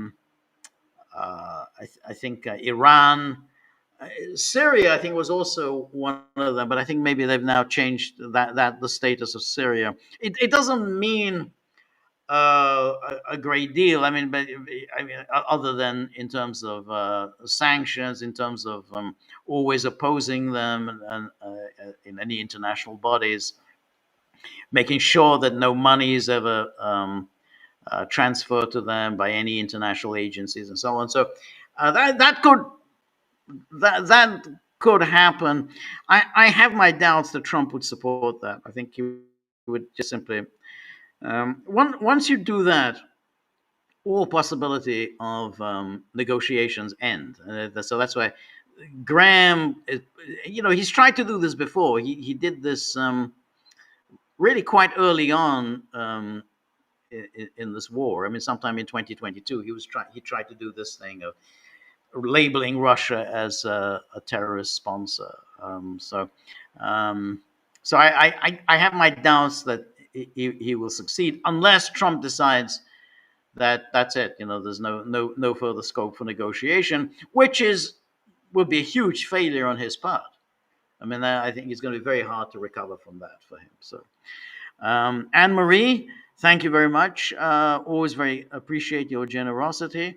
Anne-Marie, as I always say, is a very distinguished musician. We're very fortunate to have her here. She's played some of the most difficult musical pieces, in the Western repertoire, and she's played in some of the finest orchestras in the world.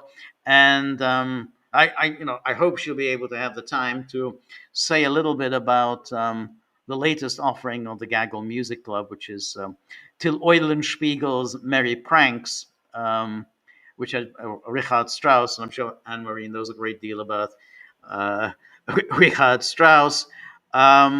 And so I'd be very interested to if you have the time. But she's a distinguished musician, and we're very fortunate just that she can actually devote some time to us. So, but as always, Anne-Marie, thank you so much for your generosity and for all of your fascinating musical commentary.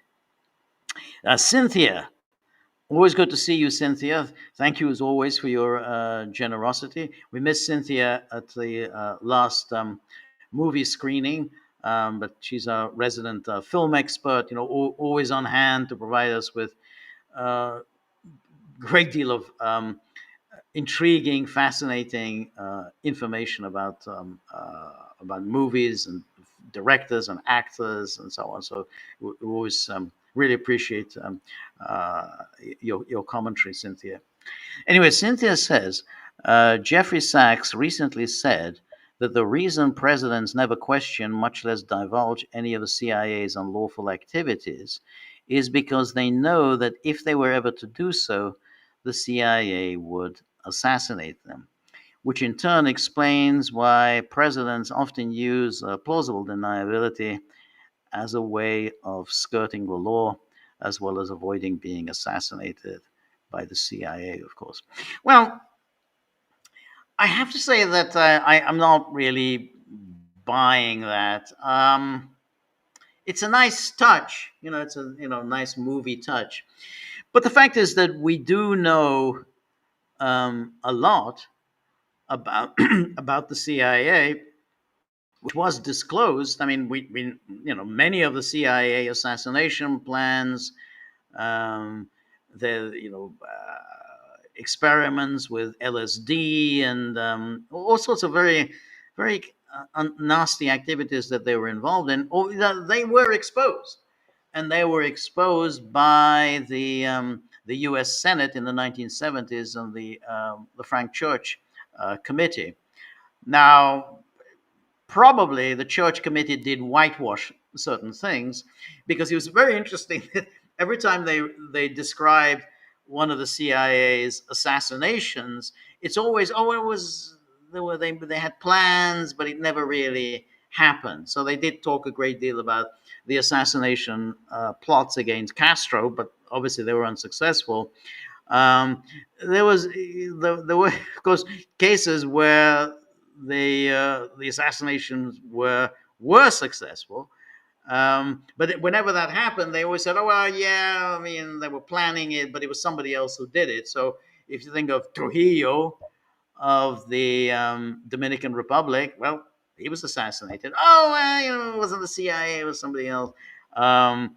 Lumumba in Congo, yeah, it was somebody else did it. And Allende in Chile, somebody else. So they did whitewash, these cases, and therefore, that they went easy. But nonetheless, so they did expose a great deal of what the CIA did, and Church, he lived on, for a number of years. Where I think this is going, I guess with Jeffrey Sachs, is the suggestion that somehow the CIA, I don't know, that the CIA assassinated Kennedy. Now, we've talked about this before, and I don't want to start going on about this now. I don't think there's any real evidence at all that the CIA assassinated Kennedy. And particularly, there's no real reason to do so. Kennedy was a fairly conventional Cold Warrior. I mean, that's what he was. I mean, he grew up in the Cold War milieu, and during his administration, Kennedy pursued the Cold War policies. The CIA conducted its assassination program in South Vietnam. Kennedy didn't do anything to stop that. Um, and so it's very hard to see why the CIA would want to assassinate him. Now, they say, oh, well, what about the Bay of Pigs? But the point about the Bay of Pigs and the CIA planned invasion of Cuba, is that Kennedy signed off on it. It's not like Kennedy canceled the invasion. Kennedy supported the invasion. It turned out to be an absolute fiasco, and Kennedy was pissed off that it failed. But the point is, he was pissed off because it failed, not because he thought there was something morally wrong about the CIA organizing this invasion from Florida involving these Cuban expatriates. So there was definitely no real reason for the CIA then to assassinate Kennedy on account of the Bay of Pigs. In any case, the Bay of Pigs, by the time of his assassination in November 1963, that was already 2.5 years earlier. So it doesn't make a lot of sense to assassinate him 2.5 years after the Bay of Pigs. And in any case, after the Bay of Pigs, the Kennedy brothers signed off on the CIA's Operation Mongoose program, which is to try to assassinate Castro. It's not as though Kennedy said, well, you know what, we need good relations with Castro. They never said that. He signed off on the assassination program against Castro. So, it's a nice story that the CIA assassinated Kennedy, but no one's ever really been able to first of all, to find a motive as to why they would do it. What they often do is they quote that Kennedy supposedly said, I want to break up the CIA and break it up into 1,000 pieces and then let the wind blow it away. The problem is there's no evidence that Kennedy ever said that. This was written by Tom Wicker. Tom Wicker wrote this in 1966 in the New York Times. But he said that he heard it from somebody else who allegedly heard Kennedy say that.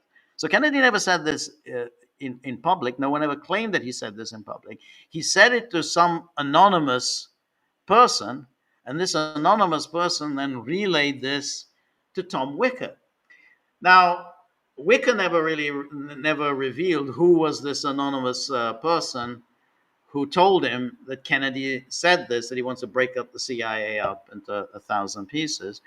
And so it's really questionable that Kennedy ever had such a plan. But it's even if Kennedy had said that, he was pissed off after the Bay of Pigs. I mean, the Bay of Pigs was ended in a fiasco, and it brought very unfortunate attention to the United States. I mean, the United States couldn't exactly wash its hands of this invasion, and given this was the Cold War, and the United States was waging this great struggle, this twilight struggle against the Soviet Union and ideological communism. We're so much better than the communists. We have values, they don't, and so on. And then you organize this invasion of a sovereign country, and it was an embarrassment. And then Kennedy, met Khrushchev soon after the Bay of Pigs invasion, and Khrushchev seized the opportunity to humiliate Kennedy in public, and Kennedy obviously didn't like it. But my point is that he didn't do anything to oppose the CIA. All of these things he signed off on what the CIA did. So I don't see the reason for it. The fact is that these things that the CIA did, generally American presidents were in favor of them. What did the CIA do that the Americans didn't like? The American presidents who were in fighting in Vietnam, that's Kennedy, Johnson, Nixon, they liked the Phoenix program. The Phoenix program was very brutal. I mean, they were just basically assassinating Viet Cong leaders. Um, but as far as American presidents were concerned, they thought this was actually quite a successful program, and it is. This is what Israel does. I mean, you assassinate the leaders of the guerrilla forces against you. So there was nothing there that an American president didn't approve of. Eisenhower didn't disapprove of the overthrow of Mossadegh. Eisenhower was very happy with that. They wanted to get rid of this leftist prime minister in Iran. They wanted the oil industry to run rampant through Iran. And they wanted a weak puppet regime of the Shah in Iran. So why would they in any way oppose what the CIA did in overthrowing Mossadegh? Same with Arbenz in Guatemala. The United Fruit Company wasn't happy with Arbenz. Eisenhower supported the United Fruit Company against Arbenz. So what did the CIA do that an American president didn't like? Nixon was very much in favor of overthrowing Allende. Remember, he said early on in his administration, we're going to make the Chilean economy scream. They hated Allende. So when Allende was overthrown, they said, good riddance. We've got rid of a problem for us in Latin America. So I just don't see that there's any evidence that any American president thought that somehow the CIA had done anything that they disapproved of. As I say, in the case of Kennedy and the Bay of Pigs, it's not that he disapproved of it. He obviously didn't disapprove, but he signed off on it. It was that he failed. That's the only part that the American president don't like, because if a plan fails, then it's an embarrassment for the United States, and then that was just you don't look good.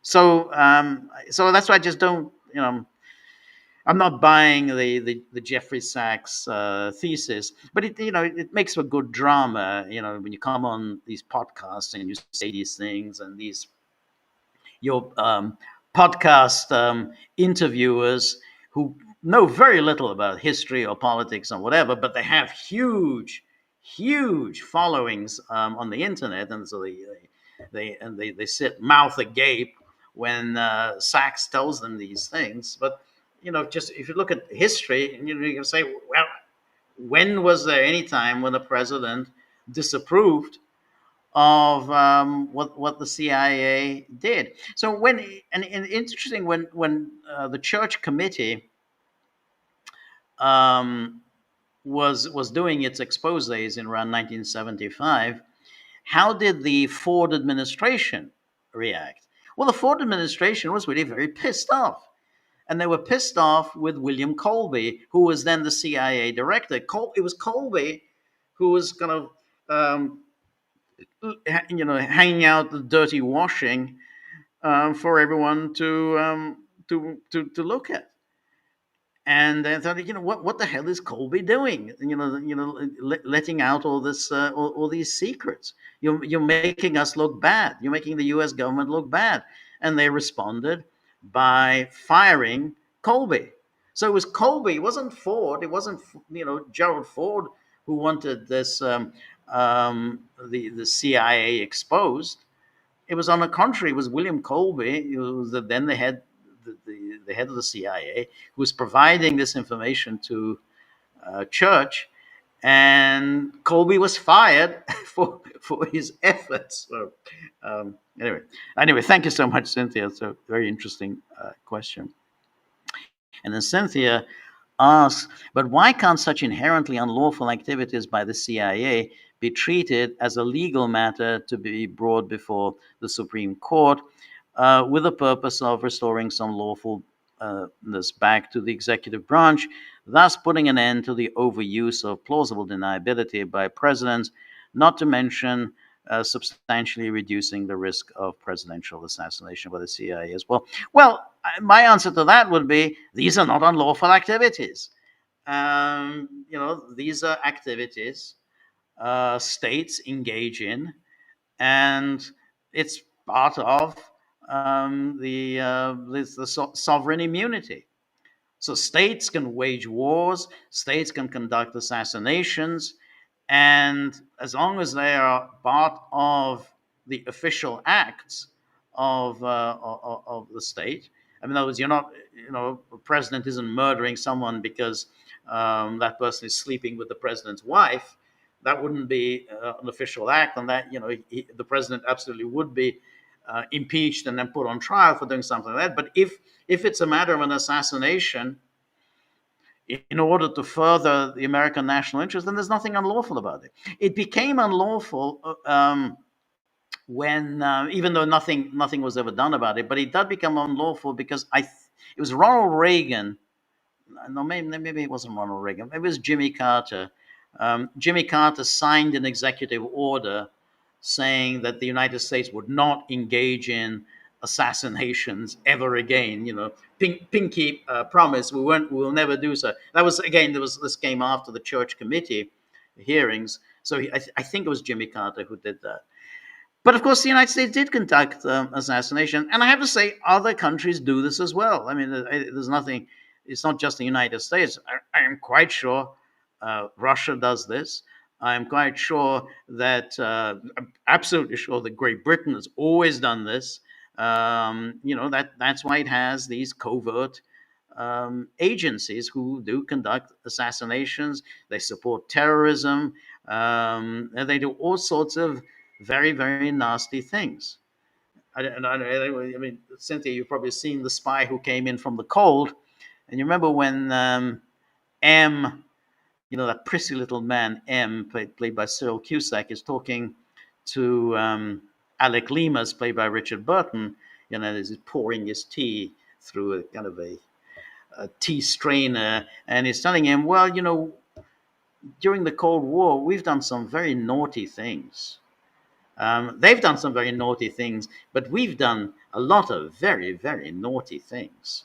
That's a kind of understatement. Yeah, I mean, it's just a given that states do very, very naughty things. It's not unlawful any more than going to war is unlawful, or any more than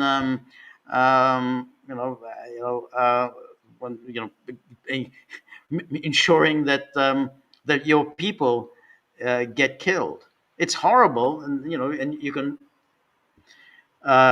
claim that it's bad policy or immoral policy, but it's not unlawful. The plausible deniability issue is a little different. I mean, I think that's more about that you don't tell the president what you're going to do. And the reason for that is that if you're caught, then the president will say, "Well, I don't know. I mean, I don't deal with these things." So you want to, because if you tell the president, then the president is going to be asked, "What did you know about this?" I mean, you'll only be asked if it turns into failure. Did you know about this?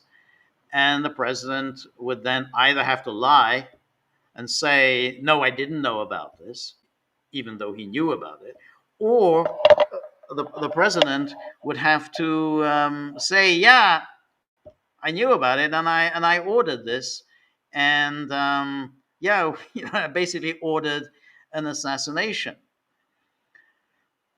Now, this is the plausible deniability. It came up during Iran-Contra, that very elaborate clandestine operation whereby the United States sold arms to Iran, which actually was in violation of the law, simply because there was a legislation on the books that prohibited the United States from selling arms to Iran. So that actually was, because there's legislation. There's no legislation saying you can't assassinate, other than that, executive order, which presidents haven't really paid much attention to. But the Iran, that part was unlawful. And then the money earned from the sales of these arms was transferred to the Contras in Nicaragua. So that was a big embarrassment for the United States because it was exposed, it was, as it was bound to. Newspapers in Lebanon picked up on the story, and so it was embarrassment. And of course, Reagan was asked about it, and Reagan said, "Well, I didn't know anything about any of this." And Reagan was telling the truth because, of course, the people who were behind this Iran-Contra, McFarland and Oliver North, didn't tell Reagan, and Poindexter, Admiral Poindexter, who was Reagan's national security advisor, he said during his testimony before the Iran-Contra Committee that this was plausible deniability. We didn't tell the president. We kept it. We deliberately kept it from the president because we didn't want to embarrass the president. We were protecting the office of the presidency. And I think that's always true in the case of these intelligence agencies, security agencies, is they don't tell, the president or the prime minister or whatever. They just do their thing because they're there to protect the president or the prime minister. But anyway, my point is that it isn't unlawful. It's anyone these are all part of clandestine operations that states engage in, and they're very nasty and they're very immoral. But that doesn't make them unlawful as long as they're being done in the interests of state. If they're done for personal reasons, then that's a different matter. Anyway, thank you so much, Cynthia. And then Robert says, if this is a ridiculous meme of Obama staring down. Oh, yeah, but this is going back to Trump's point about somehow Obama gave Crimea to Russia. I mean, I don't know. This seems to be a new one from Trump. So Robert says there is a ridiculous meme of Obama staring down dictator Putin while Trump graciously greets him on the tarmac. It could be that Trump is trying to debunk this meme with his tale about Obama giving away Crimea. Yeah, I think so. I mean, I think that is his Trump's mode. That's why he's always saying, "Oh, I was tougher on Putin than anyone else." "Oh, I was the one who sold javelins to Ukraine. Obama sold pillowcases and blankets, and I sold them javelins." So then of course I was the one who closed down Nord Stream, and it was Biden who opened up Nord Stream. So he always wants to present that he was tough with Russia, whereas Obama and Biden were very soft and weak on Russia. So he does that. The problem is that, of course, by doing that, he undermines his own cause, because then he's admitting that he played an enormous role in the aggravation of relations with Russia that led to the start of the war. So I'm not sure he quite realizes that trying to make these debaters' points about Obama and Biden just weakens his own position. So anyway, Marty then asked, where was Kaya Kallas? So this is a picture of, I have to say, this picture of Kaya Kallas and Maloney always looks, she's so expressive with her face and her gestures. So she's got her head tilted. And just like when she was sitting there in front of Trump with her arms crossed, which is always a kind of a hostile gesture. But here, her head is very tilted, very noticeably tilted. I think it's a kind of it's a condescending. I think it's a condescending gesture, as if she's sort of pretending to listen, pretending to take Kaya Kallas seriously. I think that's how I would interpret that gesture, but maybe somebody else would interpret it in some other way. Um, and then Marty gives a link to an article in Politico. Kaya Kallas warns Russia Putin does not want peace. Yes, I mean that you know talk about a dog bites man story. If you had Kaya Kallas says Russia's interested in peace. Don't put any obstacles in the way of peace. Now, if Kaya Kallas said that, now that would be news.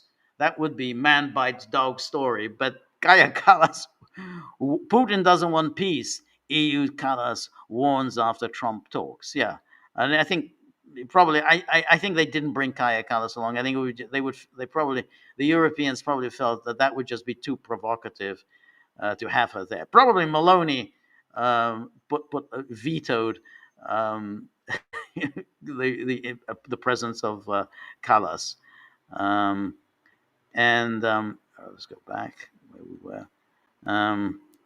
And then Mojo, 1982, says, I suspect Marco Rubio dislikes Kaya Callas. I think so. I imagine anybody who's halfway sensible would regard Kaya Kallas as just a total liability. I mean, she's so hysterical and so extreme that she's clearly a liability for any kind of a conference.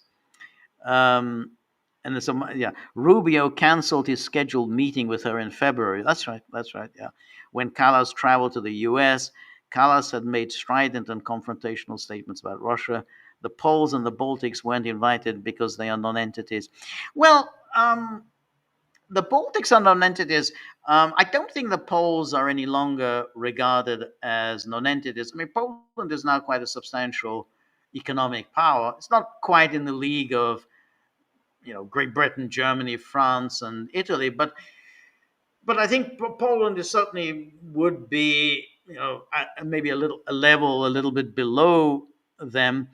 But why Poland would be invited? Because first of all, Trump likes Poland. He's always regarded Poland as being the best of NATO allies because it was spending 5% of GDP on its military long before Trump was made this a condition of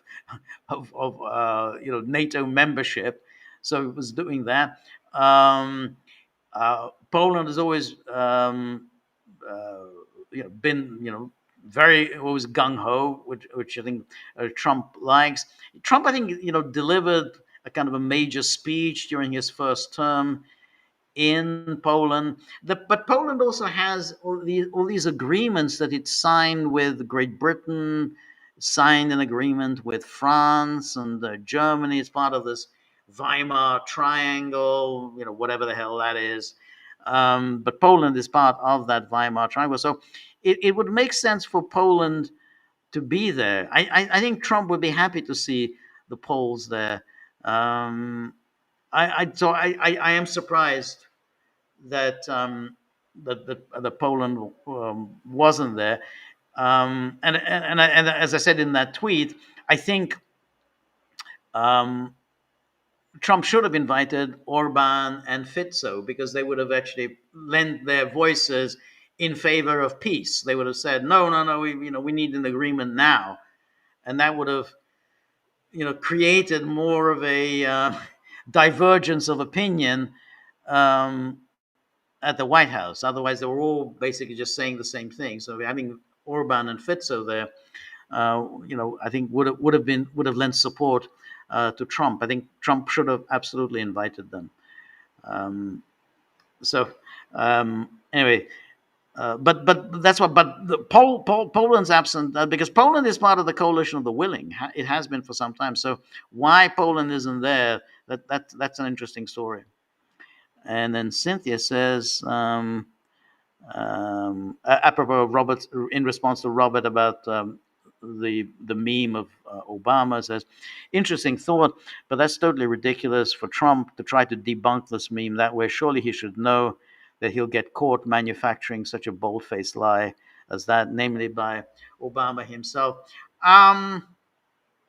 Yes, but Trump doesn't really care about that. I mean, yeah, all the fact checkers will be on hand, but it's now become such a tiresome exercise fact checking Trump that Trump does nobody really cares about that anymore, and Trump certainly never cared about it, but Trump's followers don't care about it. So yeah, the media was saying, "Oh, Trump got all of his facts wrong about Crimea."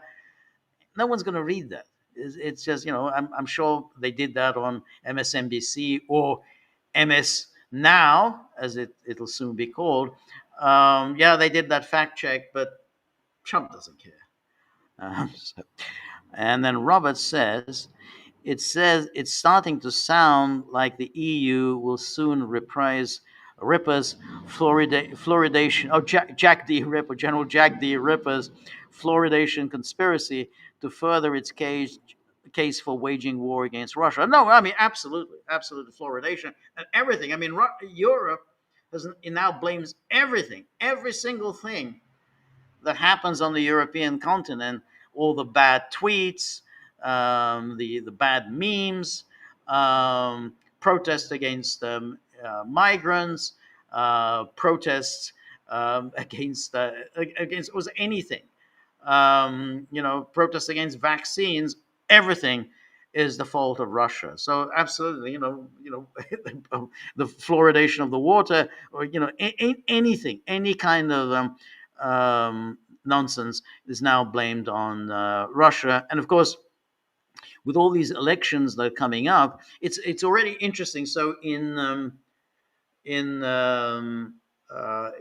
the case of Moldova, they're claiming that the parliamentary election next month, the Russians are already interfering there. In the case of Hungary, the election is next year, but already they're blaming that the Russians are interfering in order to ensure that Orban wins. So yeah, that's right. The Europeans are all committed to the notion that whatever happens, you fall down on the street and hurt your knee, then obviously this was deliberate plan by Russia in order to discredit the state of the streets in any European city. It's part of their attempt to suggest that there isn't enough investment in infrastructure in Europe. So whatever, it's everything is the fault of Russia. So to be honest, compared to the Europeans, I mean, Jack D. Ripper is quite moderate. I mean, he was only preoccupied with fluoridation. I mean, they're preoccupied with just about everything. So, anyway, thank you so much, Robert, as always, for your generosity and for your always amusing comments. Then Robert asks, does Callas always seem to wear a smirk because she believes the ridiculous agitprop she dishes out about Putin, or because she knows better? That's a good question. I don't know. I think she does have that smirk. I think she's very pleased with herself, and a total nonentity who's kind of become elevated uh, to a position far above her talents, far above obviously the standing of the country that she represents. So I think she just a smirk because she's very pleased with herself. She's there she is chatting with Giorgia Meloni, Prime Minister of Italy. Italy is a major power. Chatting with Ursula von der Leyen. So I think I think that's why she has that smirk. I am quite sure that she grew up hating the Russians. I think, but particularly after 1991, she realized that that's where the money is. If you want to have money, if you want to have success, you hate the Russians. So I don't think she thinks at all about any of that. But she continued to make money. I mean, her husband continued to make money, and I think people like Kaya Kallas never think that there's anything incongruous about hating Russia with a passion while also continuing to make money off Russia. And the Baltics have been doing this for years, as have the Finns. I mean, Finland, completely, dependent on Russia. always has made money through Russia, but that hasn't prevented them, because it's good business to spit venom at Russia. But Carlos is just an absolute opportunist. I don't think she really thinks anything. Hey, she's on a career path, and that career path has been very successful for her. Robert says, from the Finn chick to the Finn man. Yes, that's very interesting. Exactly. I'd forgotten about the Finn chick. The one who was sort of, was spaced out at a party dancing as prime minister. So, um, and then had all the feminists rushing to her defense, but did nicely, got herself a nice, well-paying gig at the Tony Blair Institute. But yeah, definitely, the Finn chick is nicer looking than Stubb. So yeah, that was. but uh, it's kind of very, very interesting how Stubb managed to get himself into this illustrious company, and the Poles didn't. So that's. And then here we have. So he does not look quite as debonair as William Powell. No. I mean, no, I don't think anybody does. I mean, William Powell was very he was definitely a debonair. We should do that at some point in our the Gaggle on our movie club. We should have a poll of William Powell movies. I mean, obviously, there's a couple of the Thin Man movies. I don't know which one would be the best, the Thin Man movies, but he did a lot of other very good comedies, like My Man Godfrey. So we could easily come up with a choice of 8 movies featuring William Powell. And Marty says, Ballad of Finn Man, top of the class, the only one who took notes. Yes, he took. I think Georgia Maloney, I think, also took notes, at least when she was sitting at the desk. I don't know whether she was taking notes while she was sitting in front of Trump, but she did take some notes. Yeah, yes. Wonder what the notes, what he wrote there. And then anyway, Cynthia says, apropos of Robert's point about the Ripper, Jack D. Ripper's fluoridation conspiracy, does that mean Dr. Strangelove will have to be reprised too in a newly updated version? Of course. Well, that's an interesting one. The point about the Europeans, what makes them, well, in a way, they are like Jack D. Ripper. I mean, if you remember, what Jack D. Ripper was trying to do was to provoke a war. He essentially launched this attack, knowing that once the Soviets realize that they're under attack, they will be forced to attack the United States, and knowing that the United States knew that the Soviets would respond in that way, therefore the United States would launch a preemptive attack on the Soviet Union because of Ripper's attack. So that was the position articulated by George C. Scott's Turgidson. It says, hey, now that Ripper has launched this attack, we need to follow through and basically disarm the Soviet Union with a first strike. So in a way, Ripper was like the EU. The EU knows that it can't possibly fight a war against Russia. Their plan is to get somebody else to do the fighting for them. Their plan is to get the United States so enmeshed in their affairs, so enmeshed in this war in Ukraine, that there'll be a war between the United States and Russia. So in a way, they're kind of more in the line of Jack D. Ripper. The Jack D. Ripper is sort of taking the view of the EU. Hey, how do I provoke a war? Which is, his bosses, Turgidson didn't want the war. President Muffley didn't want the war, but Ripper was kind of making sure, yeah, you may not want this war, you've got this war. Anyway, that's all very interesting. So thank you very much, everybody who joined me. Thank you for all of your comments and questions and observations. Really very, very interesting. Always enjoy, forcing me to think and so on. And then, there's something I wanted to, and Anne-Marie said we'll comment soon on Till Eulenspiegel's merry pranks.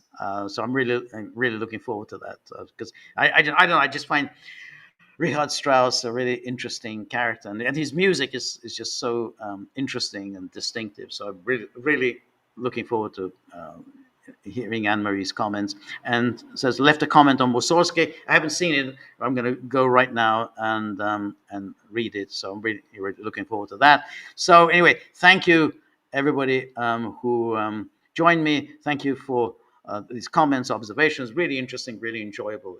I always have such a good time answering all your questions and addressing your comments. And thank you above all to everyone who's contributed to the tip jar. Makes us ensures that we continue doing the work that we do here, and make sure that the dogs are satisfied to a certain extent. They're not really satisfied. They pretend they're satisfied, but they also have a smirk on their face. They're not happy. So anyway, thank you very much. And we'll be back on Thursday at the same time. Looking forward to seeing you all then. Till then, all the best. Goodbye. Good night.